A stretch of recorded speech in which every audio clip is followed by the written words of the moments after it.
আপনি আমার ঠোঁটে এমন করে কামড় দেন কেন? বেবি, তোমার ঠোঁটগুলো না অনেক মিষ্টি।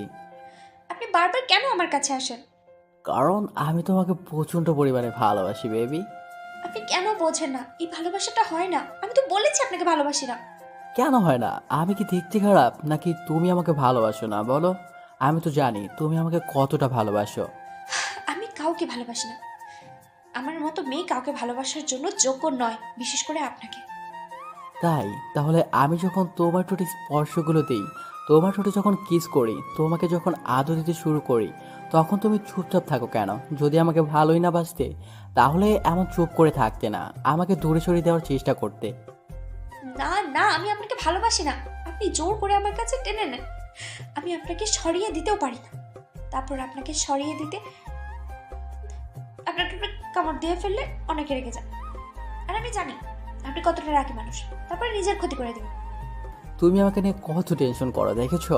আমি যদি একটু রাগ করি কিংবা রেগে গিয়ে তোমার সাথে কথা না বলি, আর কিংবা তুমি আমার ঠোঁটে কামড় দিয়ে দাও, তাতে যদি রাগ করি, কষ্ট পাই, সেটা তোমার জন্য কষ্টের হয়। তাই তুমি আমাকে দূরে সরিয়ে দিতে পারো না, দেখেছো? আর তুমি বলো যে তুমি আমাকে ভালোবাসো না, এটাই ভালোবাসা পাগলি। ভালোবাসতে ভালোবাসার মানুষটার সুখ দুঃখ সবটা দিয়ে খেয়াল রাখতে হয়। আমি কিসে কষ্ট পাই, কিসে আমার ভালো লাগা, সেটা তুমি খুব ভালো করেই জানো। ওই জন্য তুমি আমাকে দূরে ঠেলে দিতে পারো না, দেখেছো পাগলি? তুমি আমাকে অনেক ভালোবাসো, তাহলে কেন বলো না? মিথ্যা। আমি তো একটা গরিব ঘরের মেয়ে। আমার জন্য ভালোবাসা না। আমি চাইলেও আপনাকে দূরে সরিয়ে দিতে পারবো, কারণ আপনি এই হসপিটাল মালিকের ছেলে।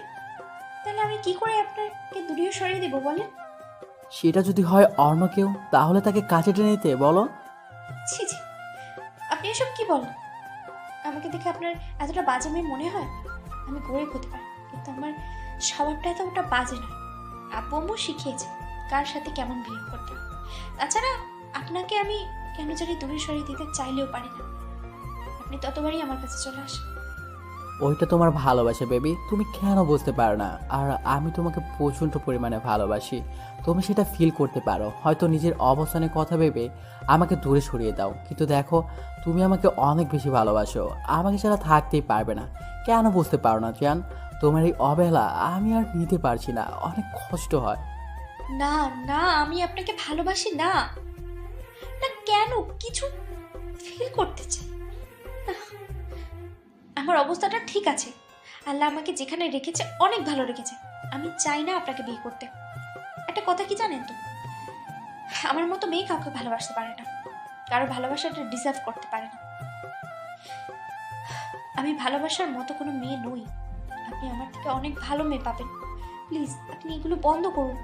আর কখনো আমাকে ডিস্টার্ব করবেন না।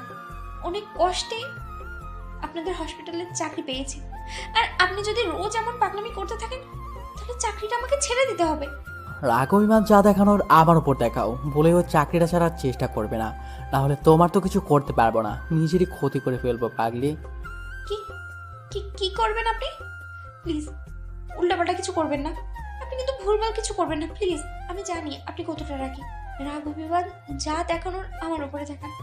আপনি আমাকে মারেন, বকেন, তারপর নিজের কোনো ক্ষতি করবেন না প্লিজ। না না, আমি তোমার উপর কোনো রাগ দেখাতে পারি না কলিজা, তুমি জানো আমি তোমাকে কতটা ভালোবাসি। তাছাড়া তোমার উপর রাগ দেখাবো কেন? তুমি তো আমার ভাবনি, শোনা কলিজা হয় না ঠিয়া, তাহলে রাগ দেখাবো কেন? আর আমি জানি তুমি আমাকে কতটা ভালোবাসো। যদি আমি নিজেকে কষ্ট দেওয়ার চেষ্টা করি, তুমি সেটা মেনে নিতে পারবে না, ঠিকই আমাকে বুকে আগলে নেবে, তাই না পাগলি? না না, এমনটা করবেন না প্লিজ। আমি চাই না আমার জন্য কেউ কষ্ট পাক। আমি বুঝতে পারছি আপনি আমাকে চান না। আমি এখানে থাকি তাই তো। আসলে কি জানেন তো, আব্বু আম্মুকে নিয়ে অনেক কষ্ট হয়। অনেক কষ্টে চাকরিটা পেয়েছে। আপনার আব্বু আম্মুকে মায়ের মতো ভালোবাসেন, তাই এখানে পড়ে আছি। আর আপনি যদি এমন করতে থাকেন না, আব্বু আম্মুকে নিয়ে আমাকে এখান থেকে চলে যেতে হবে।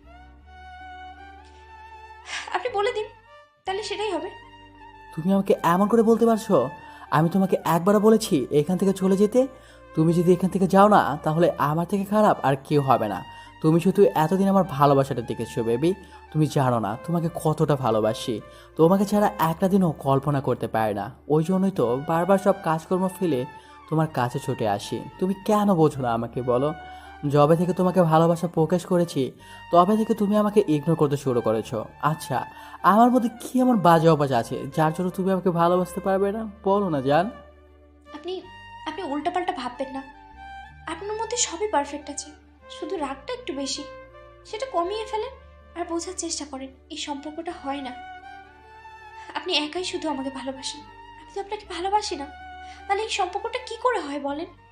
যেখানে এই সম্পর্কের কোনো ভবিষ্যৎ নেই, সেখানে আপনি কোনো নিয়ে কেন ভাববেন? কে বলেছে আমাদের সম্পর্কে ভবিষ্যৎ নেই? তুমি শুধু শুধু ভয় পাচ্ছ। তুমি ভয় পাচ্ছ যে আমার ফ্যামিলি তোমাকে মেনে নেবে কিনা, তাই তো? ওরা কেউ আমাদের মাঝে বাধা হবে না। তুমি না বললে আপু তোমাকে নিজের মেয়ের মতো পছন্দ করে? দেখো, ছেলে বউ হিসেবে মেনে নেবে। আর আমি কি এত বেশি ভুল করেছি তোমাকে ভালোবেসে বলো, যার জন্য তুমি আমাকে একটু ভালোবাসতে পারবে না? হয় পাগলি, আর কত কষ্ট দিবা বলো? সেই একটা বছর যাবৎ তুমি আমাকে কষ্ট দিয়ে আসছো, এখন তো তুমি আমাকে ভালোবাসো। আমি তো ভেবেছিলাম তুমি আমাকে কখনো ভালোবাসবে না, কিন্তু এখন এত বেশি ভালোবাসো যে আমার থেকে দূরে সরে থাকতে পারো না। আমি যখনই তোমার থেকে দূরে থাকি তুমি মন খারাপ করে থাকো। তুমি কেন বোঝো না এটা আমাকে কাছে পাওয়ার তীব্র আকাঙ্ক্ষা? আমি কিছু বুঝি না আর বুঝতেও চাই না, আপনিও উল্টা বুঝবেন না।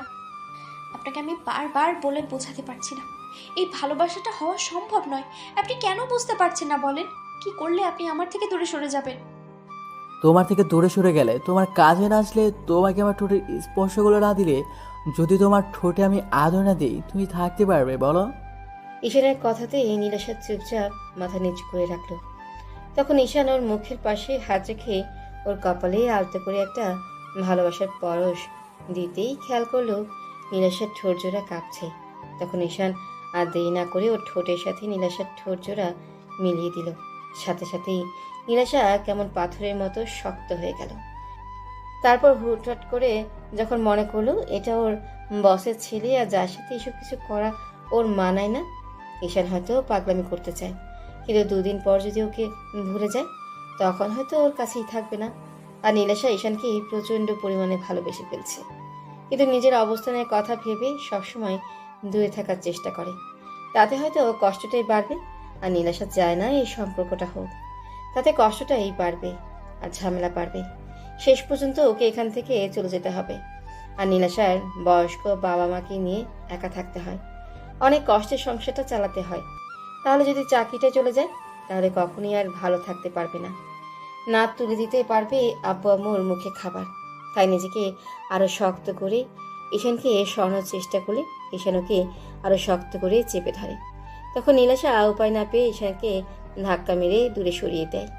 তারপর ঠাস ঠাস করে ওর গালে দুটা থাপ্পড় মেরে দিয়ে বলে, আসলেই আপনি অসভ্য লম্পট। না হলে বারবার একটা মেয়ে যেখানে আপনাকে অসহ্য মনে করে, সেখানে এত বেশি ঘৃণা করে, সেখানে আপনি এইভাবে আমার কাছে আসতেন না।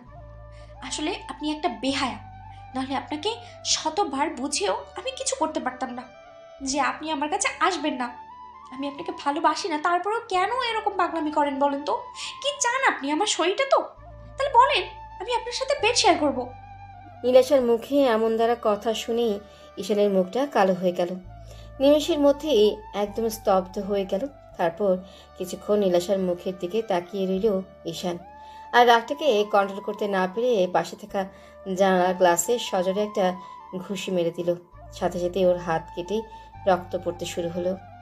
নীলাশা ঈশানের দিকে যেতে গেলে ও হাতে ইশারায় থামিয়ে দিয়ে রাগী কণ্ঠে বলতে লাগলো, একদম আমার কাছে আসবে না। এত ভালোবাসার পরে যে বুঝতে পারে না তাকে আর ভালোবাসা বোঝানোর কোনো ইচ্ছে নেই। আমি না লম্পট দুচরিত্র? আসলে কি বলো তো, সত্যিকারের ভালোবাসতে নেই কখনো। কি করব বলো? তোমার চোখের মায়ে পড়ে গেছিলাম, তোমার মনটাকে ভালোবেসেছিলাম, তোমার এই সুন্দর ব্যবহারের প্রেমে পড়ে গেছিলাম। বোঝাতে পারলাম না কতটা ভালোবাসি। আজকের পর আর এই মুখও দেখতে পাবে না। ঈশান কথাগুলো বলেই হসপিটাল থেকে বেরিয়ে যায়। আর নীলাশা সেখানেই কান্না করতে করতে বসে পড়ে। যাকে এত বেশি ভালোবাসে তাকে কষ্ট দিয়ে ফেলল। নীলাশা ঈশানের ভালোবাসার কথাটা বোঝাতেই পারল না। ঈশান বাসায় চলে আসে, কিছুতেই গিয়ে নিজেকে শান্ত করতে পারছিল না। মানতেই পারছিল না যাকে এতটা ভালোবাসে সে ওকে এমন করে ইগনোর করলো। আজকে নিজের উপর প্রচণ্ড পরিমাণে রাগ হচ্ছে ঈশানের। তাই কন্ট্রোল করতে না পেরে হাতের কাছে যা পাচ্ছিল তাই ভাঙচুর করতে শুরু করলো। ভাঙচুরের শব্দে আম্মু দৌড়ে রুমে আসলো। ছেলের এমন কর্মকাণ্ডে আম্মু তাড়াহুড়া করে ওর কাছে আসলো আর বলতে লাগলো, আব্বু, কি হয়েছে? এরকম পাগলামি করছো কেন? কে কি বলেছে আমাকে বলো, আমি সব ঠিক করে দেব। এরকম পাগলামি করো না। তুমি এভাবে নিজেকে কষ্ট দিচ্ছ কেন? আর তোমার হাতে এত রক্ত আসলো কোথা থেকে? আমি সব শেষ করে দিব, সব ভেঙে ফেলবো আজকে, সব কিছু আমি নিজের হাতে শেষ করে দেব। আমি কিচ্ছু রাখবো না, প্লিজ আম্মু, আমাকে আটকাতে এসো না। আচ্ছা ঠিক আছে আব্বু, তুমি সব ভেঙে ফেলো, সব নষ্ট করে ফেলো, কিন্তু তার আগে বলো তোমার কি হয়েছে? তুমি এরকম পাগলামি করছো কেন? কে তোমাকে এমন করে রাগিয়ে দিয়েছে? আমাকে একটাবার বলে দেখো, আমি তার সাথে কথা বলবো। কার সাহস হয় আমার আব্বুটাকে এভাবে কষ্ট দেওয়ার? আমি বুঝতে পারছি আমার আব্বুটার খুব কষ্ট পেয়েছে, না হলে এরকম পাগলামি করতো না। আমাকে বলো কি হয়েছে? কার উপর তুমি এরকম রেগে আছো? আম্মু, আমি কোনো কারণে রাগ করিনি, আমার ইচ্ছে হয়েছে তাই আমি ভাঙচুর করছি, নাকি এগুলো করা যাবে না? আব্বুর টাকা পয়সা আছে কি করতে? আমি তার একমাত্র ছেলে, আমি না ভাঙলে এগুলো কে ভাঙবে? নাকি আমি বাসা থেকে বেরিয়ে যাই, তারপর নিজের মতো করে সাজিয়ে তারপর ভাঙচুর করি? আব্বু, তোমার যা ইচ্ছা করো, তারপরও এরকম পাগলামি করো না। আমাকে বলো কে কি বলেছে। তোমার যত খুশি ভাঙচুর করো, টাকা পয়সা তো সব তোমারই জন্যই। কিন্তু এতটুকু তো বলো, আমার ছেলেটাকে কে এমন করে কষ্ট দিল, যার জন্য আমার ছেলেটা এরকম পাগলামি করছে? আমাকে একটাবার বলে দেখো, আমি সব ঠিক করে দেব। তারপরও এরকম পাগলামিটা অন্তত করো না। আম্মু, বললাম তো কিছুই হয়নি, তুমি প্লিজ আমাকে আটকেও না, এখান থেকে যাও, আমার মাথাটা গরম আছে, ভুলভাল কিছু বলে দিলে তখন তোমারই খারাপ লাগবে। আমি না কাউকে ভালোবাসি, না কেউ আমাকে ভালোবাসে, আমি কাউকে চাই না, আমার লাইফে কারোর দরকার নেই, আমি একাই থাকতে পারবো, একা থাকলে তো আর মরে যাবো না। কে ভালোবাসেন আমার ছেলেটাকে বলো আব্বু। কার এত বড় সাহস আমার ছেলেটাকে এমন করে ফিরিয়ে দেয়? আমি দেখছি আমার ছেলেটাকে কে ভালোবাসে না। আমি তার সাথে কথা বলবো, তারপরও তুমি আমাকে বলো কে কি বলেছে। আম্মু, বললাম তো এখান থেকে যাও, প্লিজ আমাকে আর ডিস্টার্ব করো না, তারপর উল্টাপাল্টা কিছু বলে ফেললে তোমারই খারাপ লাগবে, আমাকে প্লিজ একটু একা থাকতে দাও। সেটা না হয় ঠিক আছে, তারপর তুমি একটু শান্ত হও। তুমি সব ভেঙে ফেলো, তারপরও একটু শান্ত হও। আমি এখান থেকে চলে যাচ্ছি, তারপরও তুমি একটু শান্ত হও।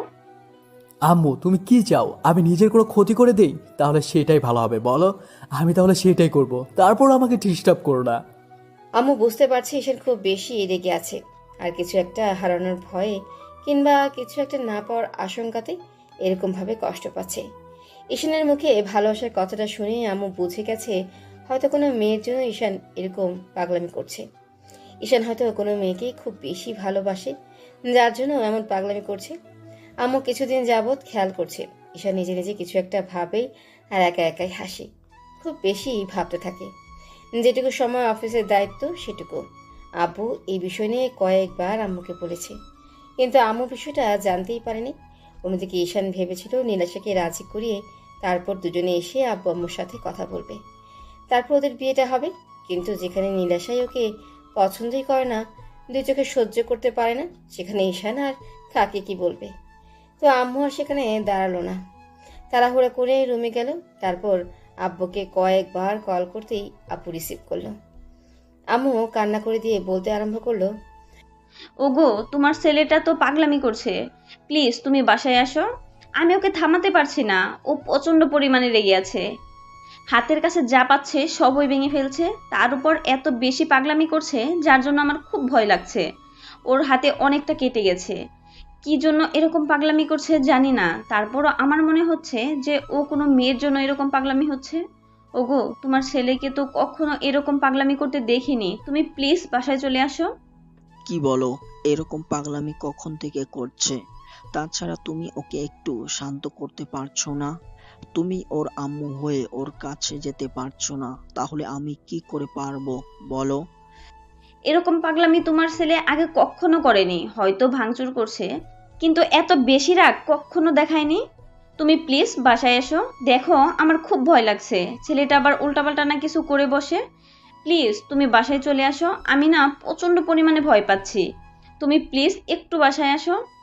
আচ্ছা ঠিক আছে, আমি এক্ষুনি আসছি। তুমি প্লিজ কান্নাকাটি করো না, দেখো সব ঠিক হয়ে যাবে।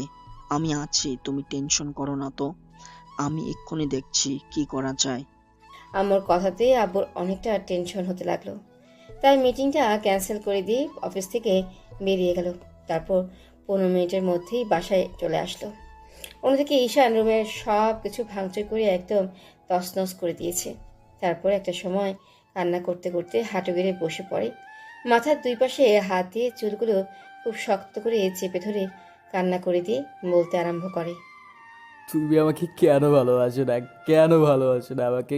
কি কম আছে আমার মধ্যে টাকা পয়সা চেহারা কোনো দিক দিয়ে কম নেই। এমন না যে আমি একটা বাজে ছেলে, আর 10টা বড়লোক ছেলের মতো নেই। বাজে কোনো নেশাই আমার মধ্যে নেই। কেউ কখনো বলতে পারবে না কোনো মেয়ের পেছনে আমি ছুটেছি। শুধু জীবনে প্রথমবার তোমাকে ভালোবেসেছি, আর তুমি আমাকে বিশ্বাসই করতে পারলে না, একটু ভালোবাসতে পারলে না। শেষ পর্যন্ত আমাকে এমন করে দূরে সরিয়ে দিতে চাইলে। আসলে কি, আমি আর 10টা ছেলের মতো তোমার দেহের মহে পড়ে তোমার কাছে যাইনি। সত্যিকারের ভালোবেসেছিলাম তো, ওই জন্য আমাকে বিশ্বাস করতে পারলে না, তাই না? আমি আর কখনো তোমাকে ডিস্টার্ব করবো না। আমি তোমাকে অনেক বেশি ভালোবেসে অন্যায় করেছি, তো এই জন্য তুমি আমাকে কষ্ট দিতেছো তো দাও। তারপর যেদিন থাকবো না সেদিন বুঝতে পারবে এই পাগলটা তোমাকে পাগলের মতো ভালোবাসতো, পাগলের মতো। ঈশান কথাগুলো নিজে নিজেই বলছে আর কান্না করছে। এরই মাঝে আব্বু তাড়াহুড়া করে এই রুমে ঢুকলো। আম্মু পেছনে পেছনে আসতো। আব্বু এসেই ওর সামনে বসে পড়লো। কিছু বলতে যাবে তার আগে ঈশান বলতে আরম্ভ করলো। আমি বললাম না তোমরা আমাকে একা থাকতে দাও, আমাকে একটু ডিস্টার্ব করবে না। তোমরা বারবার কেন আমার কাছে আছে যাও? কি বোঝাতে চাইছো তোমরা আমাকে? কিচ্ছু বোঝাতে হবে না আমাকে, আমি তাকেই বোঝাতে পারিনি। প্লিজ এখান থেকে চলে যাও, প্লিজ। আচ্ছা, আমরা চলে যাব, কিন্তু কে কি বলেছে আমাকে বলো। কে তোমাকে এরকম কষ্ট দিয়েছে? কার জন্য এরকম করে ভাঙচুর করলে? আর তোমার হাতের এই অবস্থা কেন? তোমার আম্মু তোমার জন্য কত কান্নাকাটি করছে, তুমি বুঝতে পারছো না? কার ভালোবাসার জন্য তুমি এরকম পাগলামি করছো? আমাকে বলো, আমাদের ভালোবাসাটা কি তোমার কাছে কিছুই না? নাকি তোমার লাইফে অন্য কারো ভালোবাসাটা খুব বেশি প্রয়োজন? আমাকে বলো। না আব্বু, আমার কিছু হয়নি, আমি ঠিক আছি। নিজের উপরে রাগ করছি। যেখানে নিজেকেই বোঝাতে পারিনি সেখানে তোমাকে কি বোঝাবো? হ্যাঁ, তোমাদের ভালোবাসাটা আমার কাছে সব, কিন্তু আমার লাইফে অন্য কারো ভালোবাসাটা চাই। সেটা না পেলে আমার লাইফটা অপূর্ণই থাকবে। হ্যাঁ, আমি ওকে বোঝাতে পারিনি, ব্যর্থ হয়ে গেছি। প্লিজ তোমরা এখান থেকে যাও, আমাকে ডিস্টার্ব করো না। আমি একা থাকতে চাই, সারা জীবনের জন্য একা থাকতে চাই। ঈশান কথাগুলো বলছে আর কান্না করছে। আব্বুকে শান্ত করার জন্য ওকে এক হাতে জড়িয়ে ধরে বলতে লাগলো। আমাকে বলো, কে কি বলেছে? কার জন্য এরকম পাগলামি করছো? আমি সব ঠিক করে দিব। কে আমার ছেলেকে ভালোবাসে না? আমার এত সুন্দর একটা ছেলেকে কে ভালোবাসে না? দেখি কার এত বড় সাহস। আমি তার সাথে জোর করে তোমার বিয়ে দিব। তারপর এরকম পাগলামি করো না। আমি তো জানি আমার ছেলে কতটা ভালো, তাই না? কে ভালোবাসবে না বলো আমাকে? আব্বু এরকম কথা শুনে ঈশানকে বুকে জড়িয়ে ধরে কান্না করতে লাগলো। তারপর বলতে আরম্ভ করলো। আব্বু, আমি নীলাজকে ভালোবাসি, প্রচণ্ড পরিমাণে ভালোবাসি, পাগলের মতো ভালোবাসি। ওকে ছাড়া আমি থাকতে পারবো না, প্রচণ্ড পরিমাণে কষ্ট হবে, হয়তো হয়তো মরেই যাবো। তুমি ওকে বলো না আমাকে ভালোবাসতে। তুমি জানো আমি ওকে কতটা ভালোবাসি। আজকে 6টা বাচ্চা আমি তোকে বোঝানোর চেষ্টা করছি, আর ও আমাকে প্রতিনিয়ত ইগনোর করে চলেছে। ও কেন বোঝে না আমার কতটা কষ্ট হয়? আমি ওকে কি করে বোঝাবো বলো? আমি তোকে যেন থাকতে পারবো না, ও কেন বোঝে না, কেন? কি বলছো তুমি? কোন নীলাশাকে ভালোবাসো? আব্বু, ও আমাদের হসপিটালের নার্স, ওই মেয়েটাকে আমি ভালোবাসি। প্লিজ ওকে বলো না আমাকে একটু ভালোবাসতে। আমার লাইফে ওর ভালোবাসাটা খুব প্রয়োজন। আমি থাকতে পারবো না ওকে ছাড়া, প্রচণ্ড পরিমাণে কষ্ট হবে আমার। তুমি ওকে একটু বুঝিয়ে বলো না। কি বলছো এগুলো? ও তো সামান্য একটা মেয়ে, তার উপর ও আমাদের হসপিটালের নার্স। তুমি কি বলছো এগুলো? হ্যাঁ আব্বু, ও সামান্য মেয়ে, কিন্তু আমি ওই সামান্য মনটাকে ভালোবেসেছি, সহজ সরল ব্যবহারটাকে ভালোবেসেছি। ওর মায়ে পড়ে গেছি, আর কেউ কারো মায়ে পড়লে তাকে ছাড়তে পারবে বলো? আমি ওকে ছাড়তে পারবো না আব্বু, তুমি ওকে বলো না আমাকে একটু ভালোবাসতে। ও আমাকে প্রচণ্ড পরিমাণে ইগনোর করছে, যে কষ্টটা আমি সহ্য করতে পারি না। প্লিজ আব্বু, ওর ভালোবাসাটা আমার লাইফে এনে দাও, আমি থাকতে পারবো না ওকে ছাড়া। এটা কি করে হয়? তুমি বুঝতে পারছো ও সামান্য একজন নার্স আর গরিব ঘরের মেয়ে? আর তুমি কিনা শেষ পর্যন্ত ওর মায়ায় পড়লে, ওকে ভালোবেসে ফেললে। এটা কি করে সম্ভব বলো? তাছাড়া ওর থেকে কত ভালো মেয়ে তোমাকে পছন্দ করে। সেদিন আমার বন্ধুর মেয়ে তোমাকে পছন্দ করেছে, সেটা আমাকেই বলেছে। আর তুমি তো সেটা সেখানেই বারণ করে দিলে। আর শেষ পর্যন্ত আমাদের হসপিটালের সামান্য একটা নার্সকে তোমার পছন্দ হলো। এটা কি করে আমি মেনে নিব বলো? হ্যাঁ, ও সামান্য। আমি ওই সামান্য মেয়েটাকে ভালোবাসি। ও যদি অন্ধ হয়, ও অঙ্গ প্রত্যঙ্গগুলো নাও থাকে, তারপরেও আমি ওকে ভালোবাসি। আব্বু অত কিছু শুনতে চাই না, কিছু জানতেও চাই না। আমি ওকে ভালোবাসি আর ও কি চায়। আব্বু কি বলবে বুঝে উঠতে পারছে না, তাই চুপ করে আছে। ঈশান বুঝতে পারলো আব্বু ওদের সম্পর্কের বিষয়টা জানতে পেরে হ্যাপি নয়, তাই আব্বুকে ছেড়ে দিল। তারপর কিছুটা পিছিয়ে যেতে লাগলো। তখন আম্মু ওর কাছে যেতে গেলে ঈশান পিছিয়ে গেল আর বলতে আরম্ভ করলো, তোমরা কেউ আমার কাজে আসবে না, আমাকে কিচ্ছু বোঝাতে হবে না। আমি সবটা বুঝে গেছি। নীলাশা ঠিকই বলেছিল যে আমাদের সম্পর্কটা কখনোই হবে না, অন্তত আমার আব্বু সেটা হতে দেবে না। আব্বু, তোমার চুপ থাকাতে আমি বুঝে গেছি তুমি নীলাশাকে কখনো মেনে নেবে না, ওকে আমার থেকে দূরে সরিয়ে দিবে।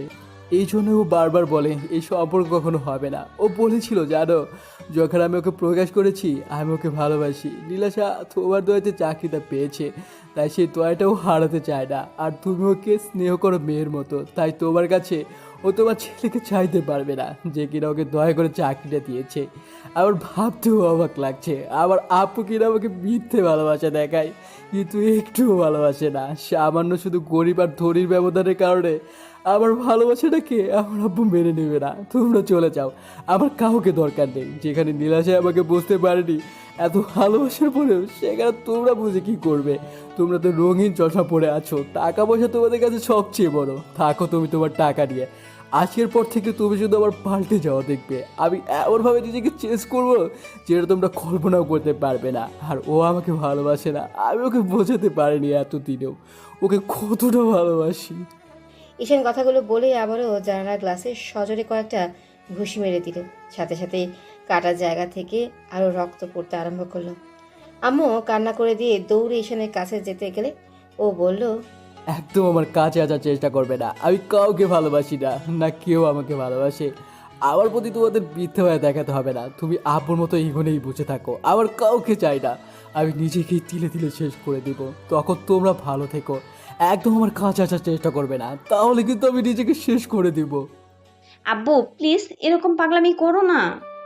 আমি বলছি তোমার আব্বু ওই মেয়েটাকে না মেনে নিলে আমি মেনে নেব। আমি দাঁড়িয়ে থেকে তোমাদের বিয়েটা দিয়ে দেব। তারপরও তুমি এরকম পাগলামি করো না। আম্মুর কথাটা একটু রাখো। তুমি জানো না তোমার আম্মু তোমাকে কতটা ভালোবাসে। তোমার কষ্ট হলে আমি সেটা সহ্য করতে পারি না আব্বু। প্লিজ একটু কথা শোনো, আমাকে একটু কাছে যেতে দাও। না, কেউ আমার কাছে আসবে না। তোমাদের কারো ভালোবাসা আমার দরকার নেই। আমি আজকে অনেক ভালোভাবে বুঝে গেছি তোমরা আমাকে কতটা ভালোবাসো, যার জন্য আমার ভালোবাসাটাকে মেনে নিতে পারছো না। আর আব্বু, আজকে থেকে তুমি শুধু তোমার ছেলের বাজে চেহারাটাই দেখতে পারবে। ঈশার কথাগুলো বলেই ওয়াশরুমে ঢুকে দরজাটা লাগিয়ে দিই। তারপর শাওয়ারটা ছেড়ে দিয়ে ভিজতে লাগলো আর চিৎকার করে কান্না করতে লাগলো। আব্বু আর আম্মু দুজনেই দরজা ধাক্কা দিতে লাগলো। আর আব্বু বলতে লাগলো, ঈশান, আমার কথা শোনো। দেখো, ওর থেকে ভালো মেয়ের সাথে আমি তোমার বিয়ে দিব। দেখো, ওর থেকে সুন্দরী মেয়ে তোমার লাইফে আমি এনে দিব, যে কিনা তোমাকে ওর থেকেও বেশি ভালোবাসবে। আর ওই মেয়েটা তো বলেই দিয়েছে ও তোমাকে ভালোবাসে না। তাহলে তুমি কেন পাগলামি করছো? আমার কথাটা শোনো। আমি কি তোমার খারাপ চাইবো বলো? আমি সব সময় তোমার ভালো চাই। তাহলে কেন এরকম পাগলামি করছো? আমাকে একটু সময় দাও, আমি ওর থেকে ভালো মেয়ে তোমার জন্য এনে দেব। ওর থেকে ভালো মেয়ে আমার দরকার নেই, আমার ওকেই চাই। যেখানে আমি নীলাশাকে বোঝাতে পারিনি, সেখানে তোমাদের কি করে বোঝাবো? আমার আর কারো কথা শুনতে হবে না। আমি বুঝে গেছি তোমরা আমাকে কতটুকু ভালোবাসো। ও আমাকে ভালোবাসে না তো তোমরা সবাই শুধু আমার বলতে যাওয়াটা দেখবে। আমি যে বুকে ওর জন্য ভালোবাসা জন্ম দিতে পারি, সেই বুকে ওর জন্য প্রচণ্ড পরিমাণে অবহেলার ঘৃণাও জন্ম দিতে পারি। ও আজকে থেকে আমার পাল্টে যাওয়া দেখবে। আমি ওকে কত বেশি ইগনোর করতে পারি। ঈশান কথাগুলো বলেই কান্না করতে করতে ফ্লোরে বসে পড়লো। আর আম্মু আব্বু অনেকক্ষণ যাবো তোকে ডাকাডাকি করলো। আম্মু কান্না করতে করতে রুম থেকে বেরিয়ে গেল। আব্বু ডাকাডাকি করেও যখন ওর রেসপন্স পেল না, তখন হতাশ রুম থেকে বেরিয়ে গেল। আম্মু কান্না করছে, তাই আব্বু বলতে লাগলো, আমার কথা শোনো, সব ঠিক হয়ে যাবে। ওই মেয়েটার জন্য 2 দিন পাগলামি করবে, তারপর সবই ঠিক হয়ে যাবে। একটু বোঝার চেষ্টা করো। তোমার ছেলেটা এরকমই, যে জিনিসটা খুব করে চায় সেই জিনিসটার জন্য পাগলামি করে। এখন ওই মেয়েটার প্রতি একটু মায়া পড়েছে, কিন্তু ওকে ভালোবাসে না, আবেগের বশে এরকমটা করছে। দেখো, সব ঠিক হয়ে যাবে। হ্যাঁ, আমার ছেলেটা তো এখনো ছোট আছে, যার জন্য আবেগের বশে এরকম করবে। আসলে কি বলো তো, আমাদের ভালোবাসার কোনো মূল্যই তোমার কাছে নেই। তোমার কাছে নাম, যশ, প্রতিপত্তি, টাকা পয়সা এগুলোই সব কিছু, তাই না? একটা সময় দেখবে তোমার জন্য আমার ছেলেটা শেষ হয়ে যাবে, তারপরে তুমি বুঝতে পারবে আমার ছেলেটা ওই মেয়েটাকে কতটা ভালোবাসতো।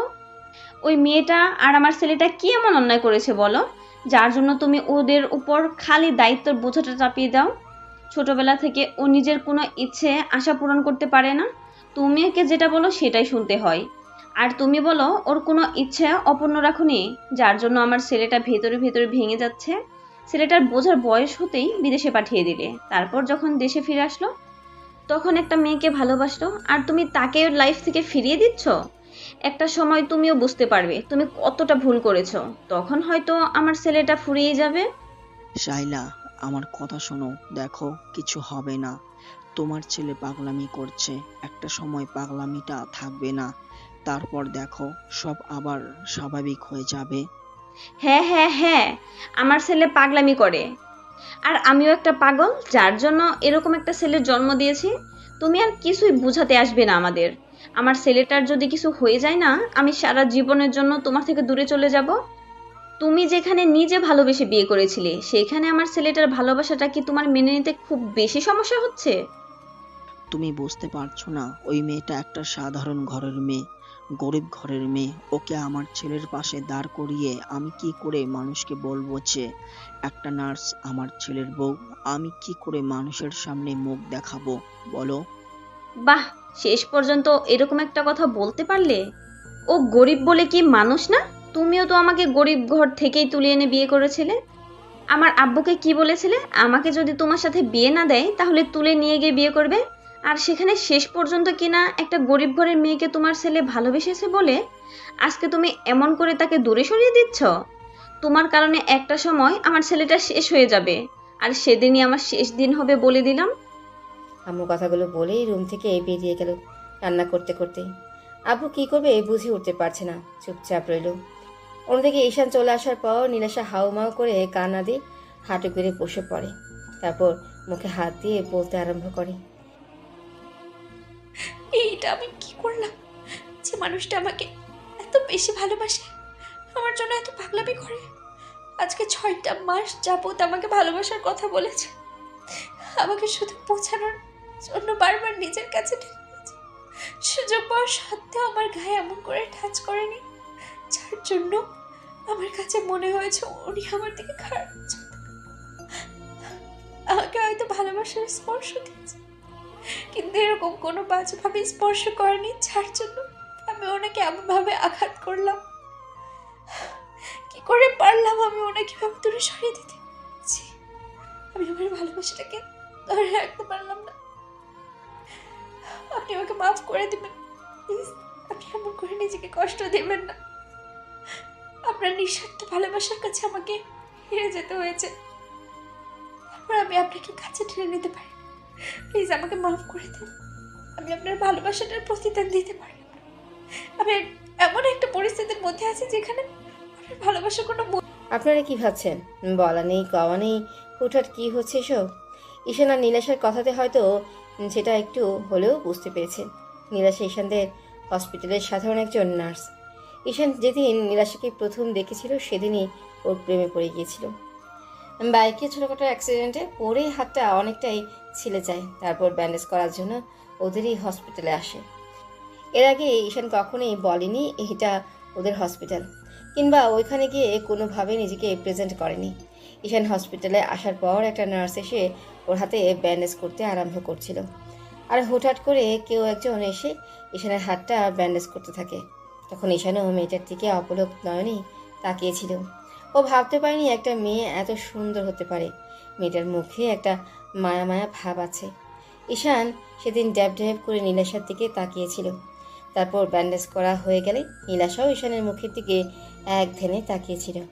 তারপর একটা সময় বেশ খানিকটা লজ্জা পেয়ে বলেছিল, এভাবে তাকিয়ে না থেকে এখন হাতের দিকে তাকান, দেখুন সব ঠিক হয়ে গেছে। এখন একটা ইঞ্জেকশন পুশ করলেই সব ঠিক হয়ে যাবে। হেই, না না না, আমি কোনো ইঞ্জেকশন নিতে পারবো না। আমার ওগুলো কোনো দরকার নেই। আমি এমনিতেই ঠিক আছি। কেন ইঞ্জেকশন নিতে পারবেন না কেন? হুম, বুঝতে পেরেছি। বাচ্চাদের মতো ভয় পাওয়ার কি আছে? হ্যাঁ, এই সামান্য বিষয় নিয়ে এত বেশি ভয় পান কেন? বড় দামড়া ছেলে, ইঞ্জেকশন দেখলে হাত পা ছুটতে থাকেন কেন? হ্যাঁ, সাধারণ একটা বিষয়ে এত বড় একটা সুচ ফাটালে ভয় লাগবে না বলেন? ভালো একটা জায়গাতে ফুটো করে কিসব উল্টোপাল্টা জিনিস শরীরে ঢুকিয়ে দেন। এসবের কোনো প্রয়োজন নেই। আমার শরীর এমনিতেই ফিট অ্যান্ড ফাইন আছে, তাই সুস্থ শরীরকে ব্যস্ত করার কোনো দরকার নেই। আমাকে এভাবে টর্চার করবে না তো। কিচ্ছু হবে না, চুপ করে বসুন, এখানে দেখুন সব ঠিক হয়ে যাবে। তো ঈশান চলে আসতে গেলে তখন ঈশানের বন্ধুরা আবার ওকে জোর করে সেখানে বসিয়ে দেয়। তারপর নীলাশা একটা ইঞ্জেকশন এনে ঈশানের হাতে পুশ করে দিতেই ঈশান চিৎকার করে ওঠে আর বাচ্চাদের মতো ফুপিয়ে কান্না করে দিয়ে নীলাশাকে জড়িয়ে ধরেছিল। ঈশানের ওরকম একটা কর্মকাণ্ডে নীলাশা হতবাক হয়ে গিয়েছিল। ওর শরীরের মধ্যে বিদ্যুৎ খেলে গিয়েছিল। তারপর যখন ঈশান বুঝতে পেরেছিল নার্স মেয়েটাকে জড়িয়ে ধরেছে, তখন খেয়াল করে মেয়েটাকে বেশ লজ্জা পেয়ে গেছে। ঈশান ওই দিন যে কাণ্ডটা ঘটিয়েছিল সেটা কখনোই কেউ ভুলতেই পারছিল না। নীলাশাকে দেখতে প্রচণ্ড পরিমাণে মায়াবী, তাই ঈশান বারবার হসপিটালে আসতো। আর নীলাশাও বুঝতে পেরেছিল হয়তো ছেলেটা ওকে পছন্দ করে আর ভালোবেসে ফেলেছে, যার জন্য ওর থেকে দূরে সরে থাকার চেষ্টা করছিল। আর ততদিনে ঈশানের আব্বু ওকে হসপিটালের সবার সামনে পরিচয় করিয়ে দিয়েছিল। তারপর ঈশানের রোজ হসপিটালে আসে আর নীলাশাকে মনের কথাগুলো বোঝানোর চেষ্টা করে। তাই প্রতিনিয়ত ও নীলাশার কাছে আসার চেষ্টা করে। তারপর যখন নীলাশা দূরে সরে যাচ্ছিল তখন ঈশান ওকে প্রপোজ করে বসে। তখন ও বলেই, দেখেন, আমার দ্বারা আপনাকে ভালোবাসাটা সম্ভব না। আপনি অনেক বড় লোকের ছেলে, আপনার মুখে এসব ভালোবাসার কথা মানায় না। তার উপরে আমার মতো একটা গরিবের জন্য তো নয়, শুধু শুধু এসব কথা বলে নিজেকে একটা হাসির পাত্র বানাবেন না। দেখো, আমি তোমাকে সত্যি ভালোবাসি, তুমি কেন বুঝতে চাইছো না? তাছাড়া বড়লোকের ছেলেরা কি ভালোবাসতে পারে না নাকি? আমাদের মন বলতে কিছুই নেই। তুমি হয়তো আমাকে 8-10টা বড়লোক ছেলের মতো ভাবছো। ভেবেছো আমি তোমাকে ভালোবেসে নিজের কাছে টেনে নিয়ে নিজের প্রয়োজন মিটিয়ে তারপর দূরে সরিয়ে দেব। তেমনটা কখনোই হবে না। আপনি আমার সম্পর্কে জানেন না, তাই আপনার এই ভালোবাসাটা উপচে উপচে পড়ছে।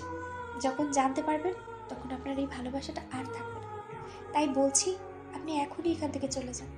আপনাকে আর ভালোবাসা দেখাতে হবে না। আপনি আপনি জানেন না, আমি একটা গরিব পরিবারের মেয়ে। আপনি যদি আমার সম্পর্কে জানতেন তাহলে কখনোই এই ভালোবাসার কথাটা আমাকে বলতে পারতেন না। তুমি কেমন আমি সেটা জানতে চাই না। তুমি কোন পরিবার থেকে এসেছো, তোমার ব্যাকগ্রাউন্ড কি, কয়টা ছেলের সাথে রিলেশন করেছো, আমি কি এইসব ইন্টারভিউ দিতে বলেছি? আমি তোমাকে ভালোবাসি সেটা জানিয়ে দিলাম। আর তুমি যে আমার থেকে সিনিয়র আমি সেটাও জানি। তাই আমি আর কিছু জানতে চাই না। তুমি আমাকে ভালোবাসবে, ব্যাস। তুমি সময় নাও, যত পারো সময় নাও, আর আমার সম্পর্কে জেনে নাও। আমি বিদেশ থেকে পড়ালেখা করে এসেছি, আর দরকার পড়লে তুমি আমার বন্ধু থেকে জেনে নিও। কালকে আমি ওকে পাঠিয়ে দেবো, ও সবটা বলে দেবে। কিন্তু আর কোনো কথা নয়, আমি যেটা বলেছি সেটাই হবে। তোমাকে আমার ভালোবাসতেই হবে। না বাসলে জোর করে নিয়ে গিয়ে বিয়ে করব, সেটা কি খুব ভালো হবে? তার থেকে সহজে বলে দাও আমাকে ভালোবাসো। ঈশানের এরকম দ্বারা পাগলামিতে নীলাশা সেদিন ভেবেছিল হয়তো এই ছেলেটা দুদিন পর ওকে ভুলে যাবে। কিন্তু দিন যতই যাচ্ছিল ঈশানের পাগলামিটা বেড়েই চলছিল। একটা মাস যেতে না যেতেই ঈশান নীলাশাকে ভালোবাসার গভীরতাটা বোঝাতে বন্ধুদের কথা মতো ওকে কাছে টেনে নিতে শুরু করে। আর মনের কথাগুলো বোঝানোর জন্য ওকে নানাভাবে নিজের স্পর্শগুলো দিতে শুরু করে। প্রথম প্রথম নীলাশার অস্বস্তি লাগলেও বুঝতে পারছিল যে ছেলেটাকে সত্যি ভালোবাসে, যার জন্য ওকে বারবার কাছে টেনে নেয়। নীলাশা মুখে না বলেও ঈশানের স্পর্শগুলো মন থেকে উপভোগ করত। তারপরও বুঝতে পারছিল এই সম্পর্কটা হওয়ার কোনো ভাবেই সম্ভব না। তার উপরে যদি ঈশানের আব্বু জানতে পারে তাহলে ওকে চাকরি থেকেই বের করে দিবে। সব কিছু বিবেচনা করে আর নিজের অবস্থানের কথা ভেবে নীলাশা ঈশানকে দূরে সরিয়ে রাখার চেষ্টা করছিল। কিন্তু দিন দিন ঈশানের পাগলামিটা এত বেশি বেড়ে যাচ্ছিল, যার জন্য ওকে আটকে রাখাটাই কষ্ট হচ্ছিল। নীলাশা অনেক ভেবে তারপর একটা সিদ্ধান্ত নেয়। এরই মাঝে পুরো 6টা মাস কেটে যায়। আর এই 6টা মাসে ঈশান এত বেশি পাগলামি করলো, যার জন্য নীলাশাকে দূরে সরিয়ে রাখতে পারছিল না। তারপর অনেক কষ্টে নিজের মনটাকে স্থির করে, ভাবে যে করেই হোক ঈশানকে দূরে সরিয়ে দিতে হবে। তাই ওকে প্রচণ্ড পরিমাণে ইগনোর করতে শুরু করে। আর ঈশান প্রতিদিনের মতো আজকেও নীলাশার সাথে দেখা করতে আসে। তারপর যখন ওর সাথে কথা বলছিল তখন নীলাশা ঈশানকে এড়িয়ে যাচ্ছিল। তখন ঈশান ওকে একটা ফাঁকা রুমে নিয়ে যায় আর নীলাশাকে কাছে টেনে নেয়। তারপর ওদের মাঝে কী কথা হলো সেটা তো আপনারা জানতেই পারলেন। ঈশানের সাথে এমন একটা মিসবিহেভ করে নীলাশা আর হসপিটালে থাকতে পারলো না। কান্না করতে করতে বাসায় চলে গেল। তারপর সারাটা দিন রুম থেকে বেরোলোই না। অন্যদিকে ঈশান 2 ঘন্টা যাবৎ শাওয়ার নিয়ে চোখের পানিগুলো শাওয়ারের সাথে এক করে দিল। তারপর ওয়াশরুম থেকে বেরিয়ে আসলো। আজকে যাকে এত বেশি ভালোবাসলে তাকে বোঝাতেই পারলো না, তাই বুকের ভেতর প্রচণ্ড পরিমাণে যন্ত্রণা হচ্ছিল। তাই আর বাসাতে থাকতে পারলো না। কোনো রকমে শুকনো কাপড়গুলো পরে বাসা থেকে গাড়ির চাবিটা নিয়ে বেরিয়ে পড়লো। যাওয়ার সময় আম্মু পেছন থেকে কয়েকবার ডাকলো, ঈশান শুনল না। ঈশান একটা বারে চলে আসে আর গিয়ে গলায় ঢালতে শুরু করলো। ঈশানের ড্রিঙ্কস করার অভ্যাস নেই, কিন্তু দেশে ফিরে বন্ধুদের জোরাজোরিতে একদিন পার্টিতে একটু খেয়েছিল। সেদিন মনে হয়েছিল বুকের ভেতরটা জ্বলে পুড়ে ছারখার হয়ে যাচ্ছিল। ভেবেছিল এগুলো মানুষ কী জন্য খায় সেটা বোঝার চেষ্টা করছিল, কিন্তু আজকে মনে হচ্ছে এগুলো খেয়েই নিজেকে শান্ত করে রাখতে পারবে। ঈশান একের পর এক গলায় ঢেলে চলেছে, কিছুতেই বুকের যন্ত্রণাটা কমছে না। ঈশান ড্রিঙ্কস করতে করতে এতটাই মাতাল হয়ে গেল, যার জন্য ওর মধ্যে আর কোনো হিতাহিত জ্ঞান নেই। ও টেবিলে শুয়ে পড়ে আর বলতে আরম্ভ করে, কেউ আমাকে ভালোবাসে না, আর আমি কাউকে ভালোবাসি না। আমি ওকেই বোঝাতে পারিনি কতটা ভালোবাসি। যেখানে আমাকে মেয়েরা চোখে হারায় সেখানে তুমি আমাকে এমন করে দূরে সরিয়ে দিলে। নিজের মায় ফেলে ভালোবাসা শিখে এখন ভালোবাসাটা বসে চলে না। তোমার কাছে আমি এতই তুচ্ছ হয়ে গেছি যার জন্য আমাকে ভালোবাসতে পারবে না। আমি তো একটা বাজ ছেলে। এখন থেকে বাজ ছেলেটা আর তোমাকে ডিস্টার্ব করবে না। এখন থেকে আর একটু ডিস্টার্ব করবে না, দেখো। ঈশান কথাগুলো বলতে বলতেই সেখানেই ঘুমিয়ে পড়ল। তো রাত 1টা বেজে যাচ্ছে, তারপরও ঈশান বাসায় ফিরছে না। আম্মু কান্না করে পুরো বাসা মাথায় তুলে ফেলেছে। আব্বু বারবার বলছে, শাইলা, শান্ত হও। তোমার ছেলে একটু পরেই বাসায় চলে আসবে। তুমি কান্নাকাটি করছো কেন? কিছু হবে না। তুমি শুধু শুধু পাগলামি করছো। আর একটাও কথা বলবে না। এরপরও তোমার মুখ দিয়ে কথা বেরোচ্ছে? এত কিছুর পরও তুমি নিজেকে স্বাভাবিক রাখতে পারছো? আমার ভাবতেও অবাক লাগছে। তুমি কি না এরকমভাবে নিজেকে স্বাভাবিক রাখতে পারছো? আসলে ছেলেটা তো আর তোমার নয়, আমার। ওই জন্যই আমি নিজেকে স্বাভাবিক রাখতে পারছি না। আম্মুর কথায় দেওয়ার মতো উত্তর আব্বুর কাছে নেই। এটা ঠিক যে উনি শুধু স্ট্যাটাসের কথা ভেবে নিরাশাকে ওনার ছেলে থেকে দূরে সরিয়ে রাখছে। তো আম্মু অনেকক্ষণ যাবৎ কান্না করলো। তারপর যখন আব্বু চুপ করে রইল তখন আম্মু ঈশানের বন্ধু রাজকে কল করলো। তারপর কান্না করে সবটা বলল। সব শোনার পর রাজ বাসা থেকে বেরিয়ে ঈশানকে এদিকে ওদিকে খুঁজতে লাগলো। তারপর যখন পাচ্ছিল না তখন ভাবলো ঈশান সেদিন যে বারে গিয়েছিল হয়তো ওখানটায় থাকতে পারে। রাজ বারের একটা ওয়েটারকে কল করে জানতে পারলো ঈশান ওখানেই আছে। রাজ তাড়াহুড়া করে বারে চলে যায়। তারপর গিয়ে দেখে ঈশান পুরো মাতাল হয়ে গেছে। না কোনো সেন্স আছে না কোনো কথা বলছে। ও কোনো রকমে বিলটা দিয়ে তারপর নিয়ে বাসায় উদ্দেশ্যে চলে যায়। 8 ঘন্টা পর বাসায় পৌঁছে কলিং বেল দিলেই আম্মু দরজাটা খুলে দেয়। রাজের কাঁধে ঈশানকে দেখে আম্মু কান্না জুড়ে দেয়। তখন রাজ বলতে আরম্ভ করে, আন্টি প্লিজ কান্নাকাটি করবেন না। দেখেন সব ঠিক হয়ে যাবে। হয়তো বিষয়টা নিয়ে রাগ করে আছে তাই ড্রিঙ্কস করছে। সব দোষ ওর আব্বুর। ওনার জন্যই সবটা হয়েছে। একটা সময় দেখবে আমার ছেলেটা ওর আব্বুর জেদের জন্যই শেষ হয়ে যাবে। ওর আব্বুর রাগ অভিমান জেদ শেষ হবে না। উনি স্ট্যাটাসের কথা ভেবে আমার ছেলেটার ভালোবাসা বারবার দূরে সরিয়ে দিচ্ছে। তুমি দেখো, তোমার এই রাগ অভিমানের জন্যই আমার ছেলেটা একটা সময় মারা যাবে। তার জন্য একমাত্র দায়ী থাকবে তুমি। রাজ ঈশানকে নিয়ে রুমে শুয়ে দিতেই আম্মু গিয়ে কিছুক্ষণ পর ওর পাশে বসে কান্না করলো। আর রাজ দাঁড়িয়ে রইল। আম্মুর ঈশানের জুতোটা খুলে দিয়ে এসিটা ছেড়ে দিয়ে ওর শরীরে একটা চাদর টেনে দিয়ে কান্না করতে করতে বেরিয়ে গেল। আর রাজ জিজ্ঞেস করতে লাগলো, আন্টি আমি জানি না ঈশান কী জন্য এমন করেছে? তবে মনে হচ্ছে অনেক কষ্ট পেয়েছে, তাই সে উল্টাপাল্টা জিনিস খেয়েছে। যদি কিছু মনে না করেন তাহলে আমাকে বলেন যদি কোনো সমস্যা হয়। আমি চেষ্টা করব আমার সর্বোচ্চ দিয়ে সমাধান করার। আমি তোকে বেস্ট ফ্রেন্ড ভাবি, ও আমাকে বেস্ট ফ্রেন্ড ভাবে। তাহলে আমার বেস্ট ফ্রেন্ডের এরকম একটা অবস্থা কী করে আমি চুপচাপ থাকবো বলে? আম্মু কান্না করতে করতে সবটাই বলল রাজকে। ও মাথা নিচু করে রইল, তারপর বলতে লাগলো, আন্টি, আমি এই বিষয়টা জানতাম না। আর ঈশানকে বারণ করেছিলাম এই মেয়েটাকে ভালো না বাসতে, ওর কাছে না যেতে। তারপর ওর মায়া জড়িয়ে গেছে। আমি জানি আঙ্কেল এরকম কিছু করতে পারে, তাই ওকে আগেই বারণ করেছিলাম। কিন্তু ঈশান আমার কোনো কথা শোনেনি। কী করবে বলেন? ভালোবাসাটা তো আর বলে কয়ে হয় না, হয়ে গেছে। আর ঈশান যখন বুঝতে পেরেছে তখন এরকম পাগলামিটা করেছে। আমি এর থেকে বেশি কিছু বলতে পারলাম না। ওই মেয়েটা অনেক গরিব করে, এর জন্য হয়তো আঙ্কেল ওকে মেনে নিতে চাইছে না। আম্মু কান্না করতে লাগলো। তখন রাজ নিরুপায় হয়ে বাসা থেকে বেরিয়ে গেল। অন্যদিকে নীলাশা সারা রাত আর ঘুমাতেই পারল না, কান্না করে বালিশ ভেজালো। আম্মু আব্বু ওকে অনেকবার জিজ্ঞেস করলো, তো এভাবে 2-3টা দিন কেটে গেল। আর এই 2-3টা দিন নীলাশার মন খারাপ থাকায় ও হসপিটালে গেল না।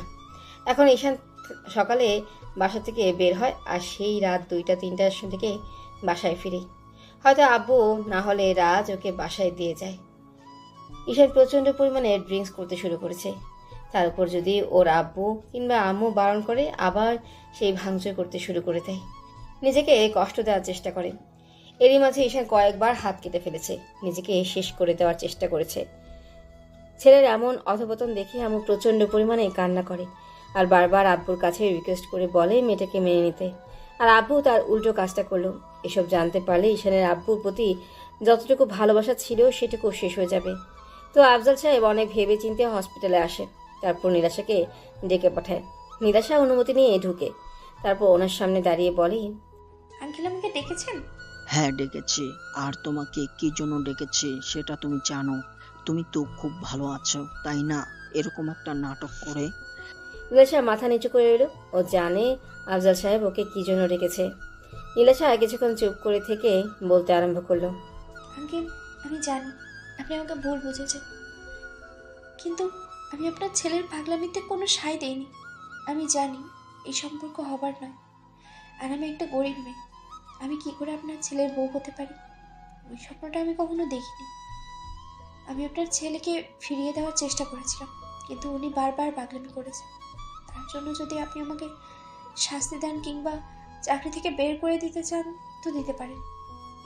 আমি এখান থেকে অনেক দূরে চলে যাবো। তাও আমি তোমাকে চাকরি ছেড়ে যেতে বলিনি, কিন্তু তুমি ওর সাথে কোনো কাজে সায় দেবে না যাতে আমার সম্মানটা ডুবে যায়।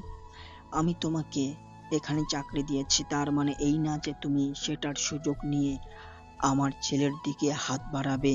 আঙ্কেল, আমার আব্বু আম্মু তেমন কোনো শিক্ষা দেয়নি। ওরা আমাকে শিখিয়েছে কার স্থান কোথায়। আমি আমার স্থানটা খুব ভালো করেই জানি। সামান্য একজন নার্স। আমার সাজে না আপনার ছেলেকে নিয়ে স্বপ্ন দেখা। আমি যেখানে নিজেকে নিয়ে স্বপ্ন দেখতে ভুলে গেছি, সেখানে এত বড় স্বপ্নটা দেখা আমার জন্য অনেক অপরাধ হবে। তাই আমি এগুলো ভাবি না। আপনার যদি আমার কথাগুলো বিশ্বাস না হয় তাহলে আপনি আমাকে শাস্তি দিতে পারেন স্যার। আফজাল সাহেব আর কিছু না বলেই কেবিন থেকে বেরিয়ে যেতেই নীলাশা কান্না করতে করতে দেয়ালের সাথে পিঠ থেকে নিজে বসে পড়ল আর বলতে লাগলো, সব দোষ আমার জন্যই সবটা হয়েছে। আমি যেখানে যেখানে যাই সেখানেই একটা না একটা ঝামেলা পাকাই। আল্লাহ কি জন্য যে সাদা চামড়াটা আমাকে দিতে গেল। এর থেকে তো আমার চেহারাটাই ভালো ছিল, তাতে অন্তত ছেলেটা আমার দিকে নজর দিত না। এই সুন্দর চেহারাটা আমার জন্য কাল হয়ে দাঁড়াতো না। হয়তো গরিবের পদ্ম ফুল হয়ে জন্ম নিয়েছে। এই পদ্ম ফুলটা যতটা সুন্দর হোক, কেউ তুলে বাসায় নিয়ে যাবে না। আল্লাহ যে মানুষটার কপালে আমি নেই তাকে আমার জন্য কষ্ট দিও না। আমার কথাটা ছেড়ে দিও, তুমি অন্তত ওনাকে কষ্ট দিও না।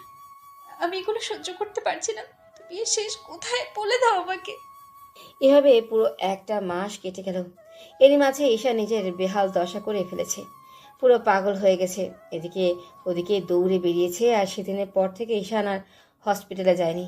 এরই মাঝে কয়েকবার ঈশানের সাথে নীলাশার রাস্তায় দেখা হয়েছে।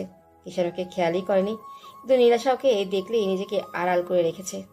নীলাশা খুব কাছ থেকে দেখেছে আগে সেই হ্যান্ডসাম স্মার্ট স্টাইলিশ ছেলেটা কেমন যেন পাগলের মতো হয়ে গেছে।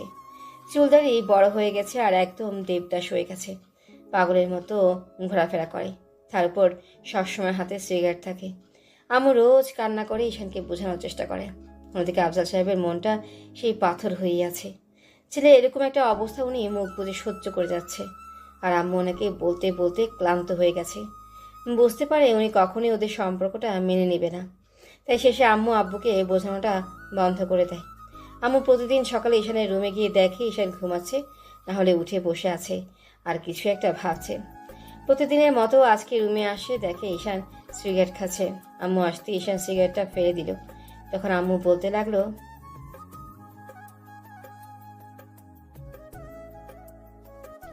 ঈশান কোনো কথাই বলছে না, আর আম্মু কান্না করতে লাগলো।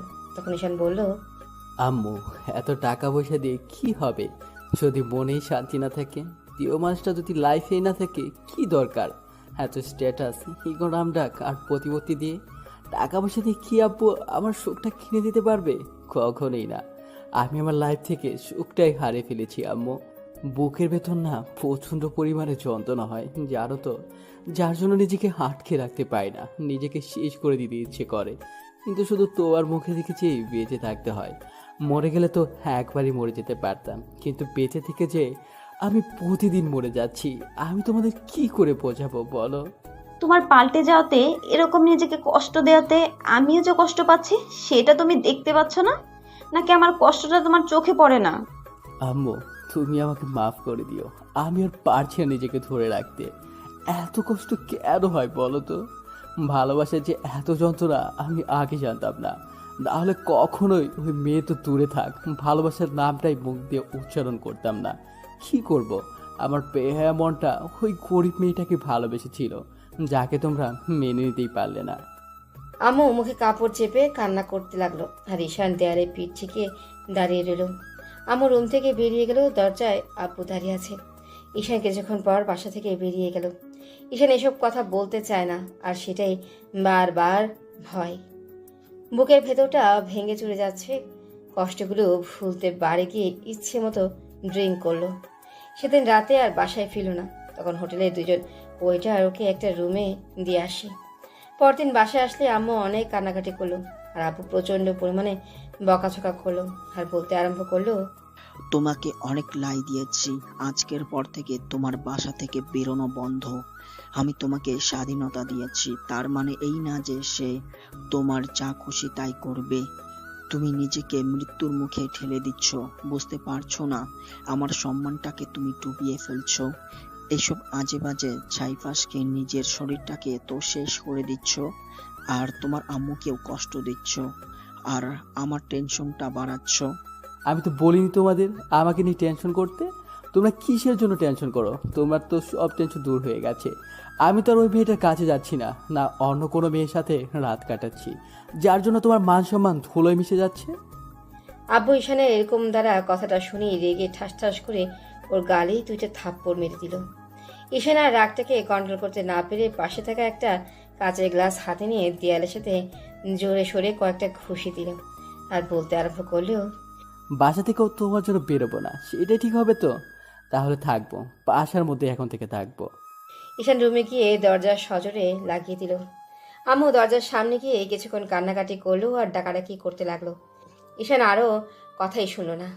ও এই একটা মাসে পুরো পাগলের মতো হয়ে গেছে। অন্যদিকে রাজ এই বিষয়টা নীলাশাকে জানিয়েছে, কিন্তু ও নিরুপায়, কী বা করতে পারে। উল্টো যখন ঈশানের কথা মনে হয় তখন প্রচণ্ড পরিমাণে কান্না করে, কাউকে বলতেই পারে না। আব্বু আম্মু ওকে এরকম চুপচাপ থাকতে দেখে ওকে অনেকবারই জিজ্ঞেস করেছে কি হয়েছে। নীলাশা তারপরেও কিছু বলেনি।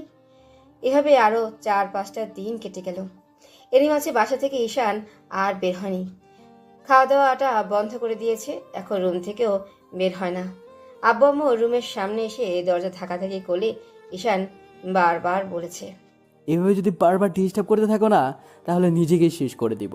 তাহলে করো ডিস্টার্ব, তোমরা কেউ আমাকে ডিস্টার্ব করবে না। আর যদি বেশি ডিস্টার্ব করো তাহলে পৃথিবী থেকেই চলে যাব, যেখানে গেলে আর খুঁজেই পাবে না। ঈশানের এখন শরীরে বেহাল অবস্থা, শরীরে যেন আর কোনো শক্তি অবশিষ্ট নেই। তারপরও রুমের মধ্যে শুয়ে বসে সিগারেট খায়। আম্মু ঈশানের কর্মকাণ্ডের জন্য শুধু আব্বুকে দায়ী করছে। সেই কবে থেকেই আম্মু আব্বুর সাথে কথাগুলো বলা বন্ধ করে দিয়েছে। সপ্তম দিনের মাথায় আব্বু রাতে বাসায় আসলে আম্মু আব্বুর পা জড়িয়ে ধরে কান্না করে বলতে লাগলো, ওগো, তুমি আমার ছেলেটাকে বাঁচতে দাও। তুমি ওর ওপর এতটা জুলুম করো না। ও অন্যায় করে থাকলে তার শাস্তি আমাকে দাও, তারপরে ওকে এরকম শাস্তি দিও না। আমি আমার ছেলেটাকে নিয়ে অনেক দূরে চলে যাব। ঈশান ওই মেয়েটাকে বিয়ে করলেই তো তোমার সমস্যা। ওর সাথে তুমি ঈশানকে মেনে নিতে পারবে না তো? তোমার সম্মানে দাগ লেগে যাবে তো? তেমন কিছুই হবে না। তার আগেই আমরা এখান থেকে অনেক দূরে চলে যাব। তারপরে আমার ছেলেটাকে দয়া করে বাঁচতে দাও। ওর ভালোবাসাটাকে এভাবে কেড়ে নিয়ে ওকে নিঃস্ব করে দিও না। আমাকে একটু দয়া করো। আমি আমার ভালোবাসা থেকে তোমার কাছে ভিক্ষা চাইছি। আমার ছেলেটার জীবন তুমি ভিক্ষে দাও। আম্মুর এত আকুতি মিনতির পরও আব্বু কিছু বলছিল না। আম্মু আধ ঘন্টা যাবত ওনার পা জড়িয়ে ধরে কান্না করলো, কথাগুলো বললো। তারপর যখন আব্বু শুনলো না, তখন আম্মু কান্না করতে করতে রুম থেকে বেরিয়ে গেল। অন্যদিকে ঈশানের শরীরের বেহাল দশা হয়ে গেছে। কেউ আর ওই দিনের পর থেকে ঈশানের রুমে যেতে পারেনি। আম্মু যতবার রুমে যাওয়ার চেষ্টা করেছে, ঈশান ততবারই নিজের ক্ষতি করে দিবে বলেছে। কিন্তু এখন যেন শরীরে আর চলছিল না। যেটুকু শক্তি অবশিষ্ট ছিল, নেশা করে সেটাকে যেন শেষ করে দিয়েছে। এখন নিঃশ্বাসটা ত্যাগ করাটাই সময়ের ব্যাপার হয়ে গেছে। বিছানা ছেড়ে আর উঠতেই পারছে না, আর রুমেও কেউ যেতে পারে না, যার জন্য কেউ ঈশানের অবস্থাটা দেখতে পাচ্ছে না। রাতে ঈশান শুয়ে শুয়ে ভাবছে, এরপর হয়তো আর কখনো পৃথিবীর আলোটা দেখা হবে না, কারণ শরীরটা আর সায় দিচ্ছে না। এই মুহূর্তে খুব ইচ্ছে করছিল প্রেয়সীর মুখটা একবার দেখতে, যার জন্য এত কঠিন আয়োজন। হয়তো সেই সুযোগটা আর কখনো হবে না। তাই ফোনের গ্যালারিতে থাকা নীলাশার একটা ছবি বের করে ওর মায়াবী চেহারাটা বারবার দেখতে লাগলো। তারপর একটা সময় নিজেই বলতে লাগলো, খুব বেশি ভালোবেসে ফেলেছিলাম তো, ওই জন্য বুঝতেই পারলে না প্রেয়সী। তোমাকে আর কিভাবে বোঝাবো, যেখানে আব্বু আম্মুকে বোঝাতে পারলাম না।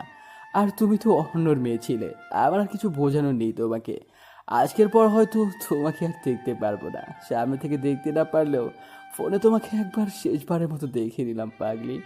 তবে জানো তো পাগলি, আমি যদি কখনো আল্লাহর কাছে কিছু চাওয়ার সুযোগ পাই না, শুধু তোমাকেই চাইবো। ভেবে নিব হয়তো আমার কপালে তুমি ছিলে না। তবে একটা কথা মনে রেখো, ভুলেও কখনো কাউকে ভালোবেসে ফেলো না, না হলে আমার কষ্টটা সেই দিন বুঝতে পারবে। বুকের মাঝে প্রচণ্ড পরিমাণে যন্ত্রণা হচ্ছে, তাই আর থাকতে পারলো না। আস্তে আস্তে ঈশানের চোখ জোড়া বন্ধ হয়ে আসলো। পরদিন যখন আম্মু ওকে ডাকতে আসলো, তখন ঈশানের কোনো সারা শব্দ পাচ্ছিল না। তখন আম্মু কান্না করতে করতে পুরো বাড়ি মাথায় করে ফেললো। আব্বু দৌড়ে এসে বলতে লাগলো, শাইলা, কি হয়েছে? এইভাবে চিৎকার করছো কেন? ওগো, আমার মনে হয় আমার ছেলেটা উল্টাপাল্টা কিছু করে ফেলেছে। প্লিজ তুমি দরজাটা ভেঙে ফেলো। ও কথা বলছে না। আমি সেই আধ ঘন্টা যাবৎ ছেলেটাকে ডেকে যাচ্ছি। ও যেটা বলেছিল সেটাই করেছে। দেখেছো, তোমার রাগের কাছে আমার ছেলেটাকে হারিয়ে ফেলছি। এরই মাঝে বাসার কাজের লোকগুলো সেখানে আসলো। আব্বু কাজের লোকের সাহায্যে দরজাটা ভেঙে ফেলল। ঈশান বিছানা এলোমেলো হয়ে পড়ে আছে। আব্বু গিয়ে ওকে ডাকতে লাগলো। ঈশানের কোনো সারা শব্দ নেই। আম্মু কান্না করতে করতে এই ফোনটা হাতে নিয়ে খেয়াল করলো সেখানে একটা মেয়ের ছবি। বুঝতে বাকি রইল না এই মেয়েটার জন্য ছেলেটা এমন পাগলামি করছে। আব্বু অনেক ডাকাডাকি করেও কোনো কাজ হলো না। তখন কাজের লোকের সাহায্যে ধরাধরি করে ঈশানকে ওদের হসপিটালে নিয়ে গেল। আফজাল সাহেব চিৎকার করে ডাক্তার ডাকতেই ডক্টর এসে ওনার সামনে দাঁড়ালো, আর ঈশানের এমন অবস্থা দেখে বলতে আরম্ভ করে, আফজাল সাহেব, ছেলের এই অবস্থা কেন? কি হয়েছে? ডক্টর, আগে আমার ছেলেকে বাঁচান। নার্স, কুইক অক্সিজেন রেডি করো, ওকে থিয়েটারে নিয়ে যাও।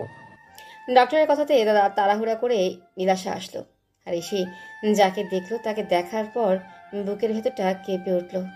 ওর চোখ দিয়ে আপনা আপনি পানি বের হতে শুরু করলো। তারপরও সব কিছু ভুলে গিয়ে ঈশানকে স্ট্রেচারে করে অপারেশন থিয়েটারের দিকে নিয়ে যেতে লাগলো। নীলাশা ঈশানের মুখের দিকে তাকিয়ে আছে। ওর প্রচণ্ড পরিমাণে ভয় হচ্ছে। মনে হচ্ছে এই মানুষটা ওর থেকে দূরে চলে যাবেই, হয়তো আর কখনো এই মানুষটার মুখটা দেখতে পারবে না। অপারেশন থিয়েটারে নিয়ে যেতেই ডক্টর অপারেশন শুরু করে দেয়, আর বুঝতে পারে অনেকগুলো ঘুমের ওষুধ খেয়ে নিয়েছিল, যার জন্য শরীরের অবস্থা খারাপ হয়ে গেছে। আর না খেয়ে থাকার ফলে শরীরটা নিঃশেষ হয়ে গেছে। নিঃশ্বাস নিতেই ওর কষ্ট হচ্ছে। 1 ঘন্টা পর ডক্টর বেরিয়ে আসে। তারপর বেরিয়ে আসতেই আম্মু বলতে আরম্ভ করে, ডক্টর, আমার ছেলের কি অবস্থা? ও বাঁচবে তো? আমি ওকে আবার সে আগের মতো আগের অবস্থায় ফিরে পাবো তো? ও আমাকে আম্মু বলে ডাকবে তো? ম্যাডাম, আপনি শান্ত হন। ঈশান ঠিক আছে, আসলে অনেকটা টেনশন করছে, আর অনেকদিন যাবৎ খাবারটাও ঠিকমতো খায় না। তার উপর কাল রাতে মনে হয় অনেকগুলো স্লিপিং পিল খেয়ে নিয়েছিল, যার জন্য এই অবস্থা হয়েছে। টেনশন করবেন না, সব ঠিক হয়ে যাবে। কিন্তু এটা বলুন তো, ছেলেটার এই অবস্থা হলো কি করে? ডক্টরের কথা শুনে আম্মু হাউমাউ করে কান্না করে দিল। আফজাল সাহেব মাথা নিচু করে রইল। এই মাঝে আম্মু খেয়াল করলো কিছুটা দূরে একটা মেয়ে দাঁড়িয়ে কান্না করছে। আম্মুর বুঝতে বাকি রইল না এটাই ওনার ছেলের সেই অবাধ্য ভালোবাসা। হসপিটালে আনার আগে ঈশানের হাতে যখন ফোনটা ছিল তখন আম্মু এই মেয়েটার ছবিটাই দেখেছিল। নীলাশাকে দেখে আম্মু ওর কাছে আসলো, তারপর একটা হাত ধরে বলতে আরম্ভ করলো। তুমি নীলাশা তাই না? নীলাশা মাথা নিচু করে নিল। আম্মু ওর হাতটা 2 হাতে জোর করে ধরে বলতে লাগলো। দেখেছো মামুনি, তোমাকে ভালোবেসে আমার ছেলেটার কি অবস্থা হয়েছে। আমার ছেলেটাকে একটু দয়া করো, একটু তোমার ভালোবাসাটা ভিক্ষে দাও। আমি কথা দিচ্ছি, ওর আব্বু মেনে না নিলেও আমরা এখান থেকে অনেক দূরে চলে যাব। তারপর আমার ছেলেটাকে একটু বাঁচতে দাও। ও তোমাকে ভালোবেসে খুব বেশি অন্যায় করে ফেলেছে বলো? ও খুব বেশি অপরাধ করে ফেলেছে বলো? তোমার ভালোবাসাটা কি ওর জন্য এত বেশি অন্যায় ছিল? আমি তোমার পায়ে ধরে ওর ভালোবাসাটা ভিক্ষে চাইছি, তারপরে তুমি ওকে ফিরিয়ে দিও না। ও বাঁচতে পারবে না তোমাকে না পেলে। আমার একমাত্র ছেলেটাকে একটু বাঁচার সুযোগ দাও। আমাদের মা ছেলের ওপর এটুকু দয়া করো। আম্মু নীলাশার পা ধরতে গেলে ও সরে গেল। আর আব্বু বলতে লাগলো। শাইলা, কি পাগলামি করছো তুমি? চুপ, একদম চুপ। আর একটাও কথা বলবে না তুমি। আজকে তোমার জন্য আমার ছেলেটার এই অবস্থা।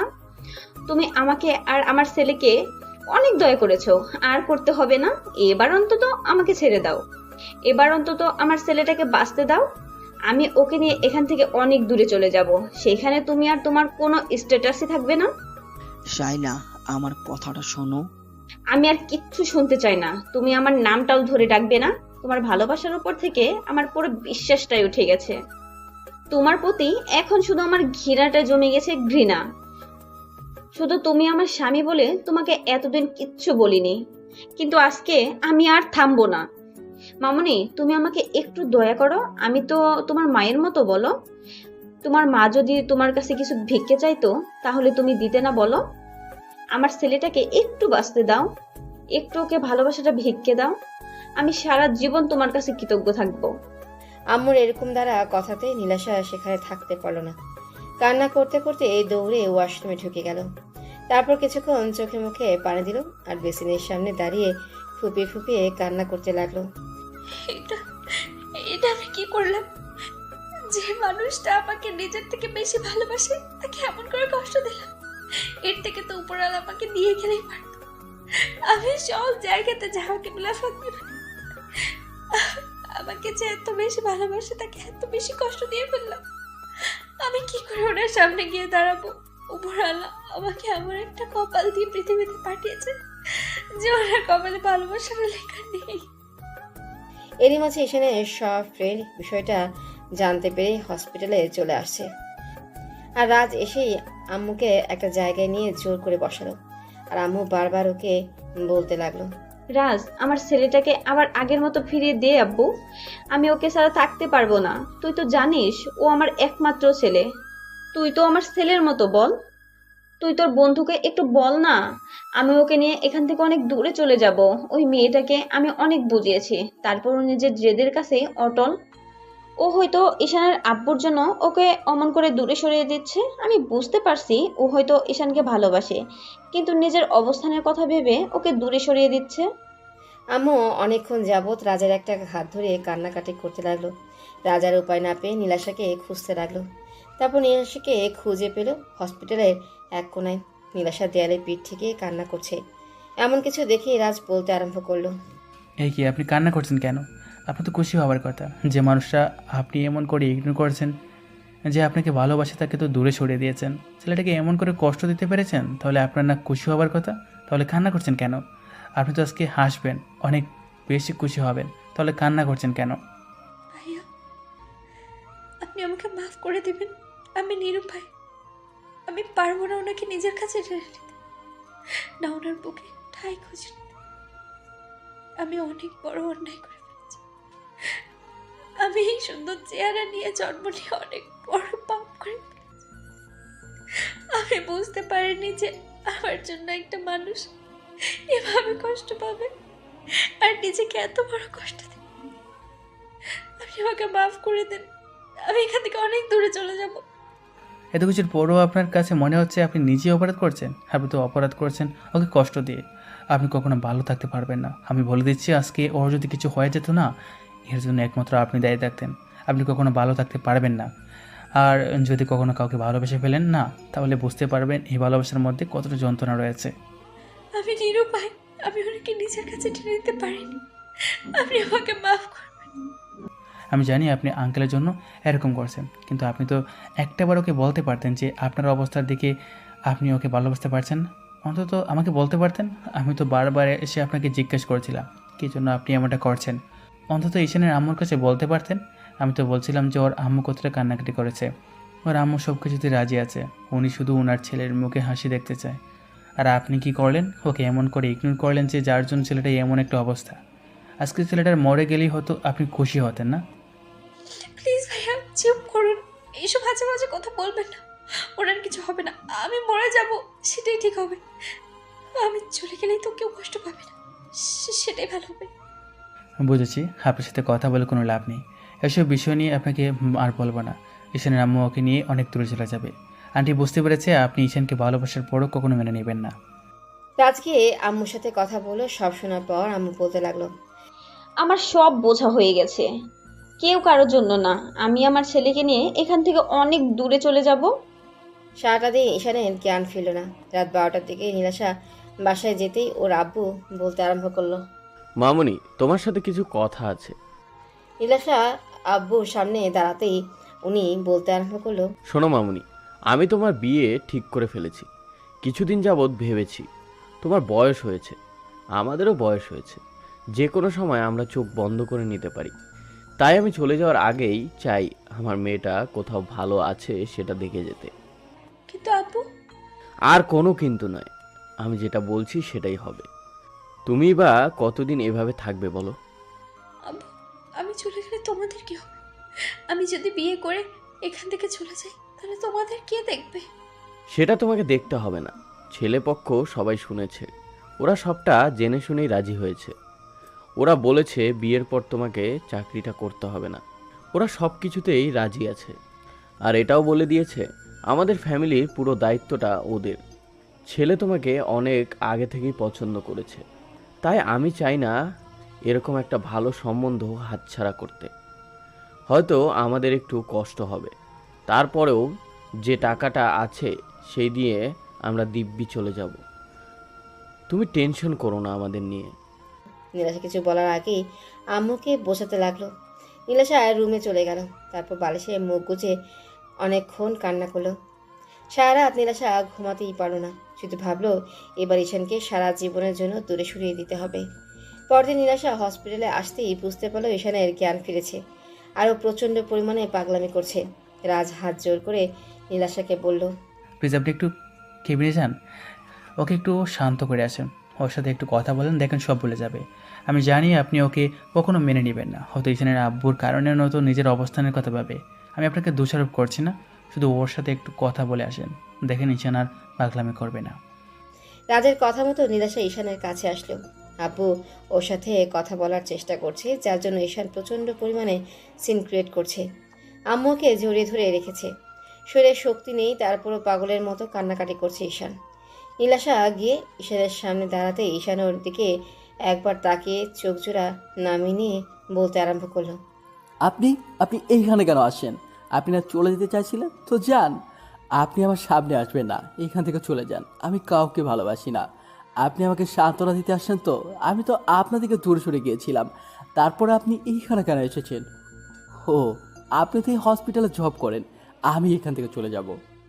এরই মাঝে ডক্টর কেবিনে ঢুকলো। ঈশানকে এইভাবে কান্নাকাটি করতে দেখে বলতে আরম্ভ করলো, আফজাল সাহেব, কি বললেন ছেলেকে, যার জন্য এভাবে উত্তেজিত হয়ে গেল? আপনাদের বলেছি না ওকে কোনো রকম প্রেশার দিবেন না। আপনাদের দ্বারা না কিচ্ছু হবে না। দয়া করে কেবিন থেকে বেরিয়ে গেলে খুশি হব। নার্স, তুমি এখনই ওকে ইঞ্জেকশন পুশ করার ব্যবস্থা করো।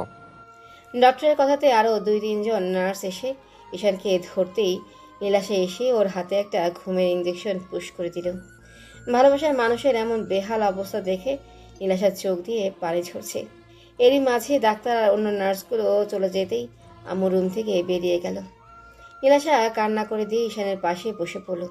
তারপর ঈশানের একটা হাত ধরে অনেকক্ষণ মুখের দিকে তাকিয়ে থেকে কপালে একটা চুমু দিয়ে বলতে আরম্ভ করলো, আপনি আমাকে মাফ করবেন।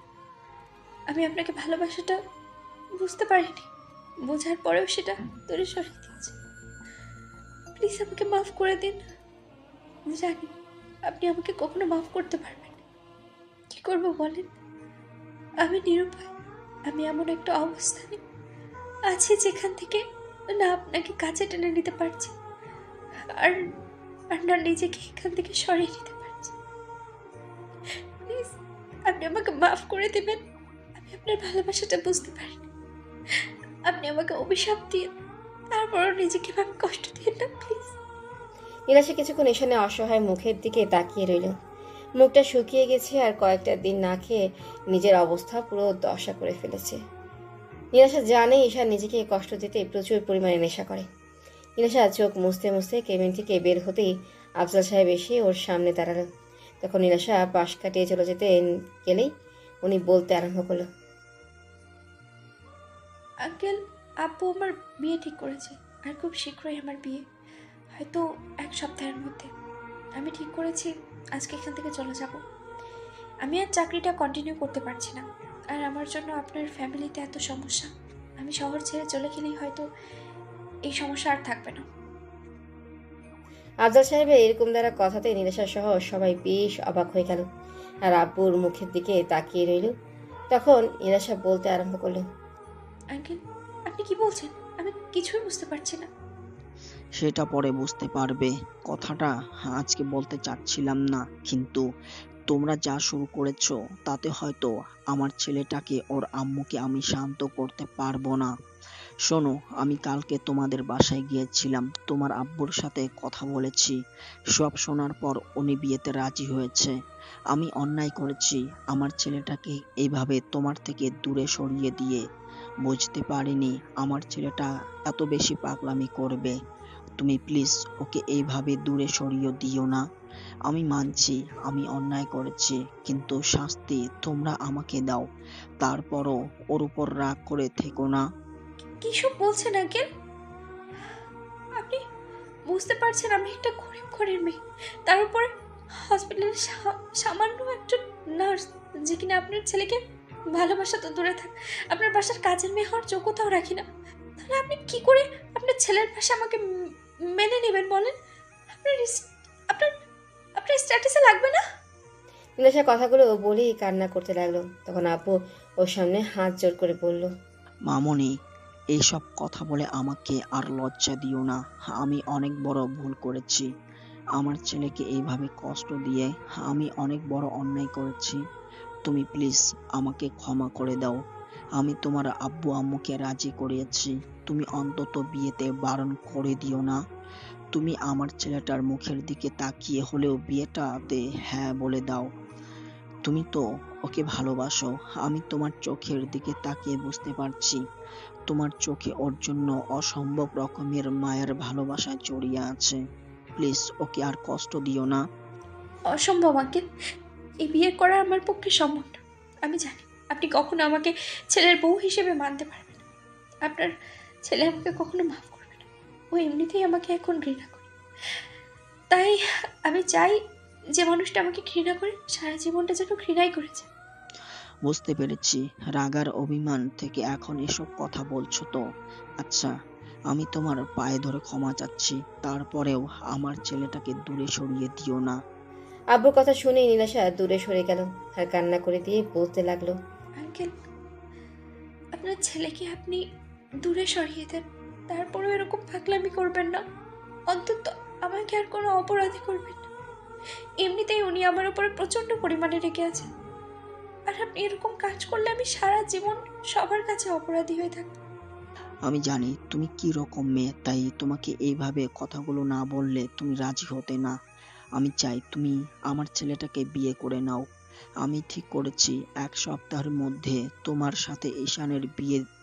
তুমি শুধু ওকে বিয়েটা করে নাও, দেখো সব ঠিক হয়ে যাবে। নীলাশা কথা বলছে না, তাই আম্মু আর রাজ বেশ কিছুক্ষণ ওকে বোঝাতে লাগলো। পরদিন ঈশানের জ্ঞান ফিরে আসতেই নীলাশা প্রথম কেবিনে ঢুকলো। ঈশান ওকে দেখে একবার ওর দিকে তাকিয়ে তারপর অপর পাশে তাকিয়ে রইল। তখন নীলাশা ওর পাশে বসে একটা হাত দুই হাতের মুঠোয় নিতেই ঈশান হাতটা ছাড়িয়ে নিল আর নীলাশা বলতে আরম্ভ করলো। রাগ করে আছো আমার উপরে? থাকো, সমস্যা নেই, কিন্তু একটু কথা বলো আমার সাথে। দেখো, তুমি এভাবে আমাকে দূরে সরিয়ে দিতে চাইছো, তাহলেও সমস্যা নেই, একটু কথা বলো। আমার জন্যই তো কষ্ট পাচ্ছ। দেখো, এই কষ্টটা আর থাকবে না। তোমার আব্বু সবটা মেনে নিয়েছে, আর আমাদের বিয়েটাও কালকে ঠিক করে এসছে। নীলাশার কথাতে ঈশান ওর দিকে তাকালো। খেয়াল করলো নীলাশার চোখে মুখে একটা অসম্ভব রকমের খুশির ছাপ। তখন ঈশান একটা তাচ্ছিলের হাসি দিয়ে বলল, দেখেন, মজা করবেন না। আমার মধ্যে এসব মজা করার কোনো শক্তি আর অবশিষ্ট নেই।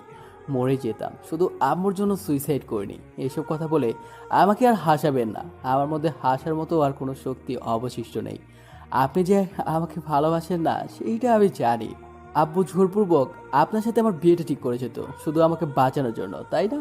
আপনি চলে যান, আমাকে আপনার বিয়ে করতে হবে না। আমি মরবো না। উপরওয়ালা আমাকে ঠিক যতদিন বাঁচিয়ে রাখবে আমি ঠিক ততদিনই বেঁচে থাকবো, এতে আপনি চান বা না চান।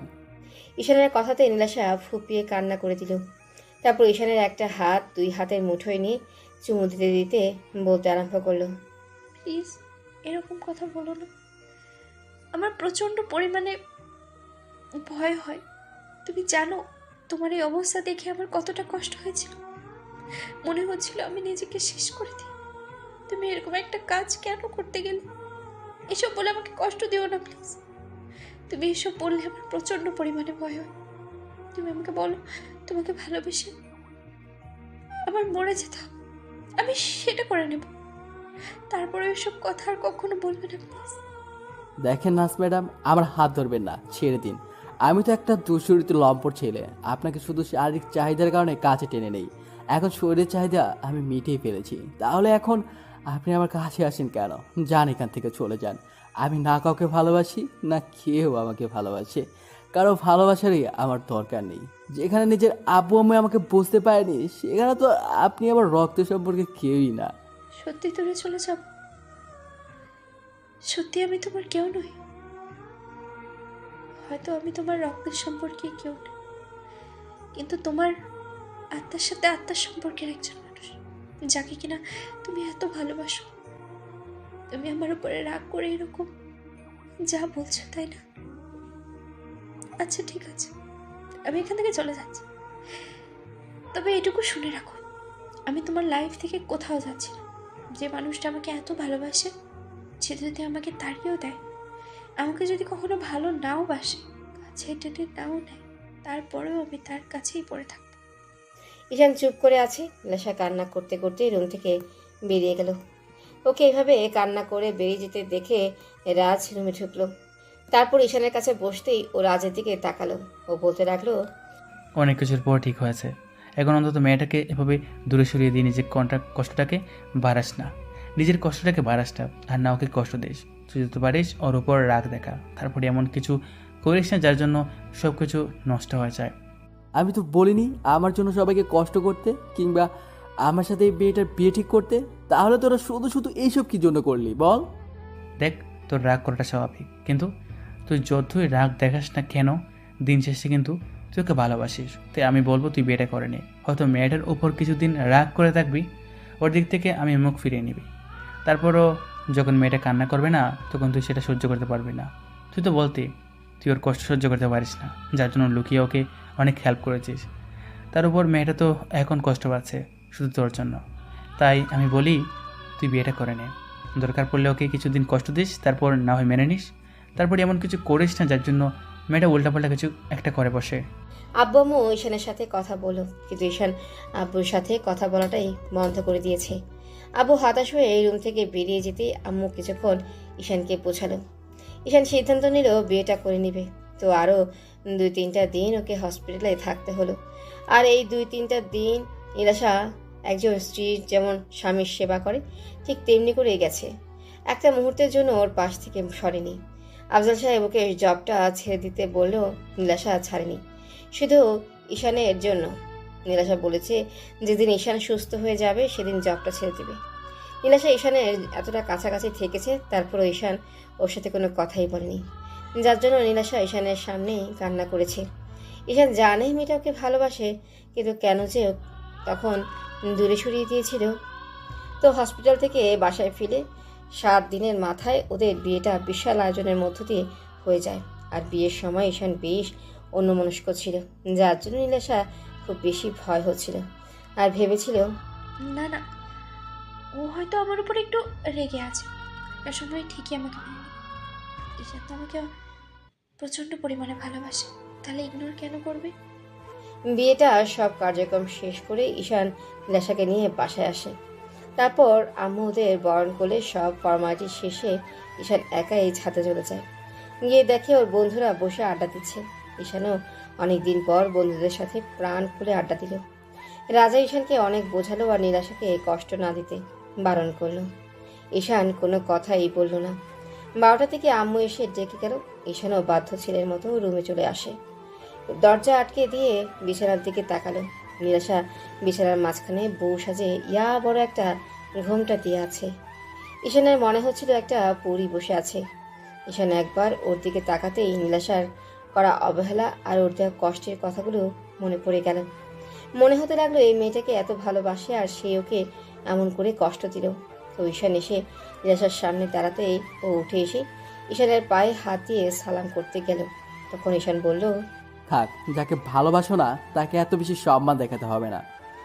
ঈশান কথাগুলো বলেই আলমারির দিকে চলে গেল আর নীলাশা সেখানেই মাথা নিচু করে দাঁড়িয়ে রইল। ঈশানের মুখে এমন কথা শুনেই নীলাশার বুকের ভেতরটা কেঁপে উঠছিল। ঈশান আলমারি থেকে কিছু একটা বের করে নেয়, তারপর বিছানার ওপর রেখে নীলাশার হাত ধরে টানতে টানতে ওকে বিছানার মুখোমুখি বসিয়ে দিয়ে অনেকগুলো টাকা বের করে ওর সামনে রেখে বলতে লাগলো, এটা তোমার দেনমোহরের টাকা, পরিশোধ করে দিলাম। এতে আমি বেঁচে থাকি কিংবা মরে যাই, তারপরে তোমার আর কোনো দাবি দাওয়া থাকবে না আমার কাছে। ঈশান কথাগুলো বলতেই নীলাশার হাত দিয়ে ওর মুখটা আটকে দিল। কান্না করে দিয়ে বলতে লাগলো, এই তুমি এসব কি বলছো? প্লিজ এগুলো বলো না, তুমি জানো না এগুলো বললে আমার কষ্ট হয়। প্লিজ এসব বাজে বাজে কথা বলো না। তোমার তোমার রাগ করে আছো আমার উপরে, থাকো, কিন্তু তাই বলে এইসব কি বলছো তুমি? থাক, এখন আর ভালোবাসা দেখাতে হবে না, বিয়ে তো হয়েছে, এখন স্ত্রীর দায়িত্বটা পালন করেছেন, তাই না? এই মিথ্যে ভালোবাসাটা আর আমাকে দেখাতে হবে না। নীলাশা কান্না করতে লাগলো। তখন ঈশান ওকে রেখে তারপর বিছানা ছেড়ে একটা বালিশ আর একটা চাদর নিয়ে যখনই সোফার দিকে যেতে নেবে তখনই নীলাশা ঈশানের একটা হাত ধরলো আর কান্না করে করে বলতে লাগলো, এই তুমি এদিকে কোথায় যাচ্ছ? তোমার কি মনে হয় এত কিছুর পরও তোমাকে বউ হিসেবে মেনে নেবো আর তোমাকে ভালোবাসবো? সেটা তোমার ভুল ধারণা। আমার ভালোবাসাটা ওই দিনই মরে গেছে, যেদিন তুমি আমাকে ওই রকম বাজে কথাগুলো সরিয়েছো, দূরে সরিয়ে দিয়েছো, যার জন্য এতটা যন্ত্রণা পেয়েছি। তার জন্য আর ভালোবাসা বেঁচে নেই, এখন শুধু পাহাড় সমান ঘৃণায় তোমার জন্য বেঁচে আছে। না না, তুমি রাগ করে এসব কথা বলছো তাই না? প্লিজ এরকম কিছু বলো না, আমার প্রচন্ড পরিমাণে কষ্ট হবে।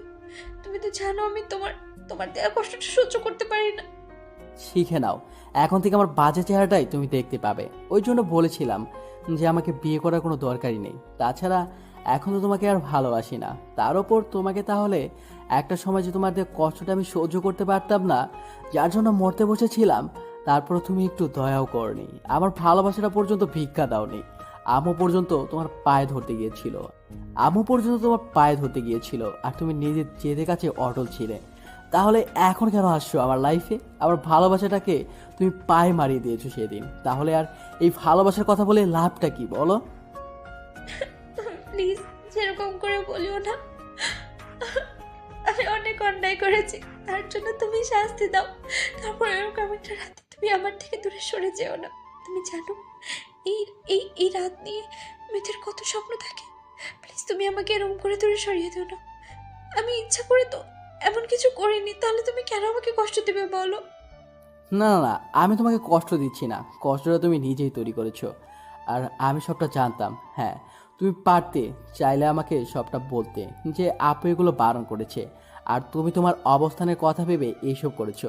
আমি তো তোমাকে বলেছিলাম আমি তোমাকে বিয়ে করে অন্য কোথাও চলে যাব। তুমি একটাবার অন্তত আম্মুকে বলতে পারতে যে আব্বু তোমাকে এমন কিছু বলেছে। আমার এরকম একটা দুরবস্থা দেখো তুমি চুপ করেছিলে। তাহলে এখন এত ভালোবাসা দেখাচ্ছ কেন? আমার কোনো ভালোবাসার দরকার নেই। আমি বুঝে গেছি পৃথিবীতে কেউ কারোর জন্য নয়। ঈশা নীলাশার হাতটা ছাড়িয়ে নিয়ে সোফায় শুয়ে পড়ল আর নীলাশা ফুপিয়ে কান্না করতে লাগলো। ঈশান কোনো কথাই বলল না, কিছুক্ষণের মধ্যেই ঘুমিয়ে পড়ল। নীলাশা ঈশানের পায়ের কাছে বসে জড়িয়ে ধরে কান্না করতে লাগলো। তারপর মাঝরাতের দিকে যখনই ঈশানের মনে হলো যে ঈশান প্রচণ্ড পরিমাণে রাগ করে আছে, নীলাশা তাহাজ্জুদের নামাজে দাঁড়িয়ে গেল। তারপর 2 রাকাত নফল নামাজ আদায় করে আল্লাহর কাছে হাত তুলে কান্নাকাটি করতে লাগলো আর ঈশানের জন্য ভালোবাসাটা ভিক্ষা চাইল। ঈশান সবটাই শুনতে পেল। তারপর একটা সময় অবাক হয়ে ওর দিকে তাকিয়ে রইল। সারাটা রাত আর নীলাশা ঘুমাতেই পারল না, শুধু কান্নাই করে গেল। তারপর যখন পরদিন সকালে ঘুম ভাঙলো, দেখলো ঈশান গুটিসুটি মেরে সোফায় শুয়ে আছে।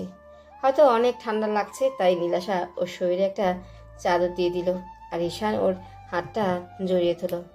নীলাশা হাতটা ছাড়িয়ে নিয়ে কিছুক্ষণ ওর মাথায় হাত বুলিয়ে দিয়ে ওর কপালে একটা ভালোবাসার পরশ দিয়ে কান্না করতে করতে ওয়াশরুমে চলে গেল। নীলাশা লম্বা একটা শাওয়ার নিয়ে কোনো রকমে একটা শাড়ি পরে বের হলো। ও এখনও বারবার ফুপিয়ে উঠছে। নীলাশা ভেবেছিল ঈশান রেগে আছে, কিন্তু এত বেশি রেগে আছে সেটা ও ভাবতেও পারেনি। তো নীলাশা আয়নার সামনে দাঁড়িয়ে নিজেকে গোছাতে লাগলো। তারপর ঈশানের ঘুমটা যখন ভাঙলো, খেয়াল করলো আয়নার সামনে একটা পরী দাঁড়িয়ে আছে আর নিজেকে গোছানোর চেষ্টা করছে। নীলাশাকে এই রূপে দেখে ঈশান উঠে বসে কিছুক্ষণ ওর দিকে তাকিয়ে রইল আর পুরো একটা ঘোরের মধ্যে চলে গেল। তারপর আয়নাতে নীলাশার ফর্সা উন্মুক্ত পেটের উপর সুন্দর নাভিটা ওর চোখে পড়ল। তখন ঈশান ভুলেই গেল ও নীলাশার উপর রাগ করে আছে। ঈশান অজান্তেই উঠে গিয়ে নীলাশার পেছনে দাঁড়ালো। নীলাশা একবার ওকে আয়নাতে দেখে প্রশ্ন করলো, অমন করে কি দেখছো? আমার বউটাকে দেখছি। কেন, আমি কি তোমার দিকে তাকাতেও পারবো না? না, মানে আসলে কালকে তো তুমি বলেছিলে তুমি আমাকে।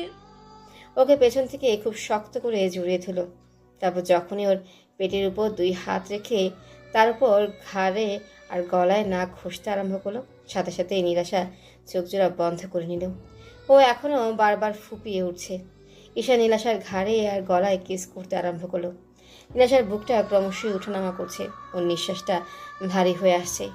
নীলাশা আর থাকতে না পেরে ঈশানের অবাধ্য হাতগুলো পেটের সাথে খুব শক্ত করে চেপে ধরল। ঈশানের প্রত্যেকটা স্পর্শে নীলাশা পুরো উন্মাদ হয়ে যাচ্ছিল আর ঈশান ততটাই আদরের মাত্রা বাড়িয়ে দিচ্ছিল। ঈশানের রোমান্টিক অত্যাচারে নীলাশা আর থাকতে না পেরে ঈশানের দিকে ঘুরেই ওকে বিদ্যুৎ গতিতে জড়িয়ে ধরল। ঈশান নীলাশার মুখটা তুলে খেয়াল করে ওর গোলাপির পাপড়ির মতো ঠোঁটজোড়া এত বেশি কাঁপছে যেটা বারবার ঈশানকে কাছে টানে। ঈশান নীলাশার মিষ্টি ঠোঁটের স্বাদ নিতে ওর 4 ঠোঁট এক করে দিল। সাথে সাথেই নীলাশা ওর চুলগুলো আঁকড়ে ধরে রেসপন্স দিতে আরম্ভ করলো। এভাবে 5 মিনিট যেতে ঈশানের মনে পড়ে গেল নীলাশা একটা সময় ওকে ইগনোর করেছে। নীলাশার করার প্রত্যেকটা অবহেলার কথা মনে পড়তে ঈশানকে ধাক্কা দিয়ে দূরে সরিয়ে দিল। ঈশানের এমন বিহেভে নীলাশা অবাক হয়ে ওর দিকে তাকিয়ে রইল। তারপর বলল, কি হলো, তুমি এভাবে সরিয়ে দিলে যে? নীলাশাকে এমন অবস্থায় দেখে ঈশান নিজেকে সামনে রাখতে পারছিল না। ঈশান কথাটা ঘোরানোর জন্য আর নীলাশাকে কষ্ট দেওয়ার জন্য বলতে লাগলো, তুমি কি ভেবেছো আমি তোমাকে এত সহজেই মেনে নেব? এটা তো শুধু তোমাকে কষ্ট দেওয়ার জন্য করলাম। তোমাকে আমি বারবার কাছে টেনে নেব, কিন্তু স্ত্রীর অধিকারটা তুমি আমার কাছ থেকে কখনোই পাবে না। সবসময় শুধু তোমাকে এমন করে কষ্ট দিয়ে যাব। ঈশানের বলা প্রত্যেকটা কথা নীলাশা বুকের তীরের মতো পিঠে। ও তাড়াহুড়া করে ঈশানের সামনে আসলো। তারপর ওর একটা হাত ধরে চুমু দিয়ে বলতে আরম্ভ করলো, বাবু প্লিজ আমাকে মাফ করে দাও, আমি অন্যায় করেছি, তার জন্য শাস্তি দাও। তারপর কাছে টেনে নিয়ে এমন করে কষ্ট দিয়ে দূরে সরিয়ে দেও না। আমি থাকতে পারবো না তোমার স্পর্শ না পেয়ে। প্লিজ আমাকে একটাবার বুকে জড়িয়ে নাও। আমি প্রচন্ড পরিমাণে মিস করছি তোমার পাগলামি। প্লিজ আমাকে আগের মতো ভালোবাসো। কখনোই না, তোমাকে আর একটা মুহূর্তের জন্য আমি ভালোবেসে নিজে বুকে জড়িয়ে নেব না। তুমি কি ভেবেছো আমি সবটা ভুলে গেছি? কখনোই না। ঈশান কথাটা বলে এই গাড়ির চাবিটা নিয়ে বেরিয়ে পড়লো। আব্বু আম্মু ওকে ডাকাডাকি করলো, কিন্তু ও কারো কথাই শুনলো না। আম্মু তাড়াহুড়া করে নীলাশার রুমে এসে দেখলো নীলাশা ফ্লোরে বসে কান্না করছে। আম্মু বিষয়টা বুঝতে পেরে ওকে জিজ্ঞেস করতে নীলাশা সবটাই বলল। সব শোনার পর আম্মু চুপ করে রইল আর নীলাশা কান্নাই করতে লাগলো। আম্মু ওর পাশে বসে ওর মাথায় হাত বুলিয়ে দিয়ে বলতে লাগলো, মামুনি তুমি শান্ত হও। দেখো ঈশান তোমার ওপর রাগ করে আছে, একটু কষ্টটা সহ্য করে নাও। এতগুলো দিন ধরে ছেলেটার রাগটা জমিয়ে রেখেছে, তুমি হয়তো জানো ওর রাগটা একটু বেশি, তার জন্য হয়তো তোমাকে এমন করে কষ্ট দিল। তুমি কান্নাকাটি করো না, দেখো সব ঠিক হয়ে যাবে। আম্মু, আমি যে আর পারছি না। তোমার ছেলে আমি এমন করে ইগনোর করলে আমি কি করে সেটা সহ্য করবো বলো? আমার মরে যেতে ইচ্ছে করে। ও কালকে রাতে থেকে আমার সাথে মিসবিহেভ করছে, সেটাও আমি মেনে নিয়েছি। আর আজকে আমাকে এমন করে কাছে টেনে নিয়ে দূরে সরিয়ে দিল। তোমার ছেলে বলেছে আমাকে কখনো স্ত্রীর অধিকার দেবে না। এগুলো শোনার পর আমি কি করে নিজেকে ঠিক রাখবো বলো? পাগলি মেয়ে, এমন কিচ্ছু হবে না, তুমি ঠিক ওকে মানিয়ে নিতে পারবে। দেখো ও একটু পরে এসেই তোমাকে সরি বলে দিবে। আম্মু নীলাশাকে বুঝিয়ে তারপর ওকে খাবারটা নিজ হাতে খাইয়ে দিল। আম্মু নীলাশার কান্নাকাটি দেখে ঈশানকে কল করে আর বাসায় আসতে বলল। ঈশান কোনো কথা না বলেই ফোনটা কেটে দিল। আম্মু রাজকে ফোন করে ঈশানকে বাসায় পাঠিয়ে দিতে বলল।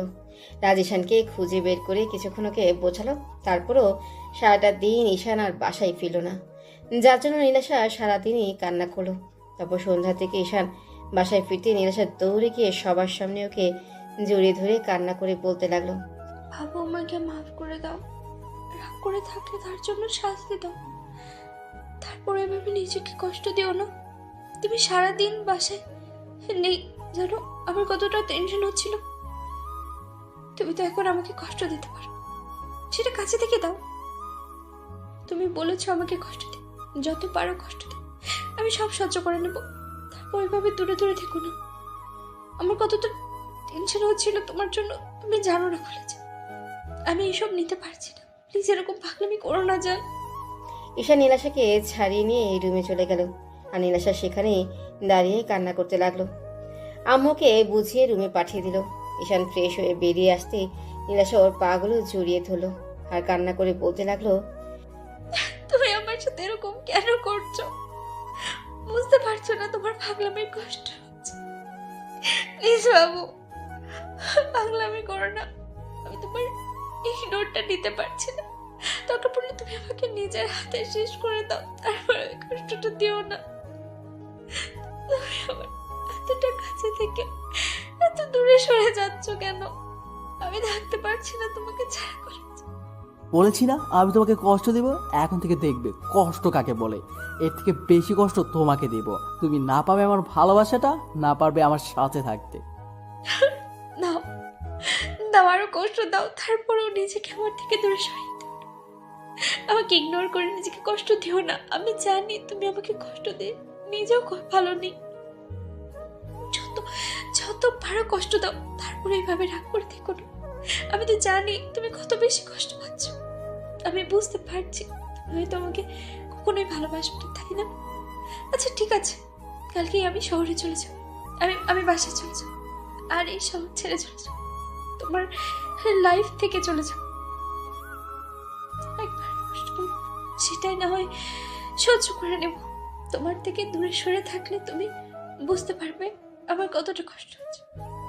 ছবিতে তোমাকে দূরে সরিয়ে দিয়েছি, সেদিন থেকে তুমি যতটা কষ্ট পেয়েছো তার সম পরিমাণ কষ্ট আমিও পেয়েছি। হয়তো নিজেকে কষ্ট দিতে পারি, আবার ধরে রাখতেও পারি। প্রত্যেকটা রাতে আমি তোমার জন্য কান্না করেছি, সেটা শুধুমাত্র উপরওয়ালা জানে।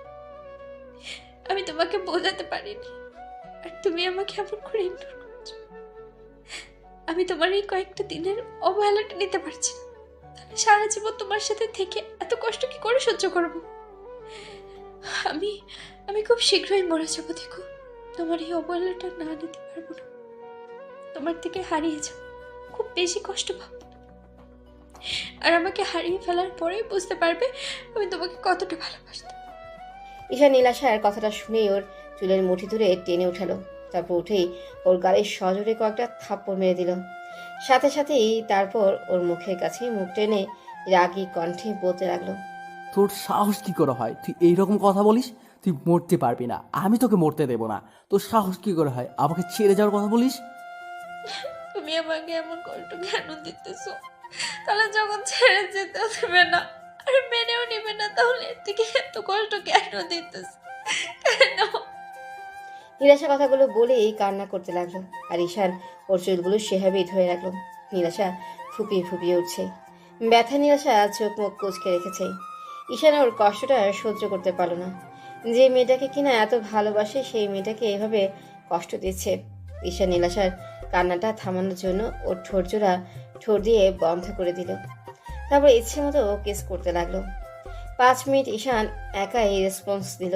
নীলাশা থেকে কোনো রেসপন্স না পেয়ে ছেড়ে দিতে গেলে তখন নীলাশা থাকতে না পেরে ওর সাথে রেসপন্স দিতে লাগলো। এবার নীলাশা ঈশানের চুলগুলো আঁকড়ে ধরে পাগলের মতো কিস করতে আরম্ভ করলো।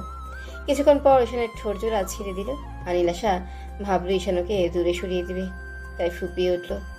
তারপর বুকের উপর থেকে শাড়ির আঁচলটা ফেলে দিয়ে ঈশানকে বুকের সাথে শক্ত করে চেপে ধরলো, আর চোখ জোড়া বন্ধ করে রাখলো।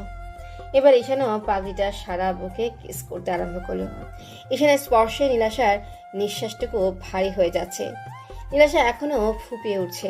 ঈশান আর দেরি না করে ওকে কোলে উঠিয়ে নিল। নীলাশা ঈশানের বুকে মুখ গুজে দিয়ে দিল, আর ওকে খুব শক্ত করে জড়িয়ে ধরে পড়ল। কাছে রেখে যতবার কষ্ট দাও, তারপর এরকম স্পর্শ দিয়ে দূরে সরিয়ে দিও না। তোমার স্পর্শগুলো পেলে আমি ঠিক থাকতে পারি না নিজেকে।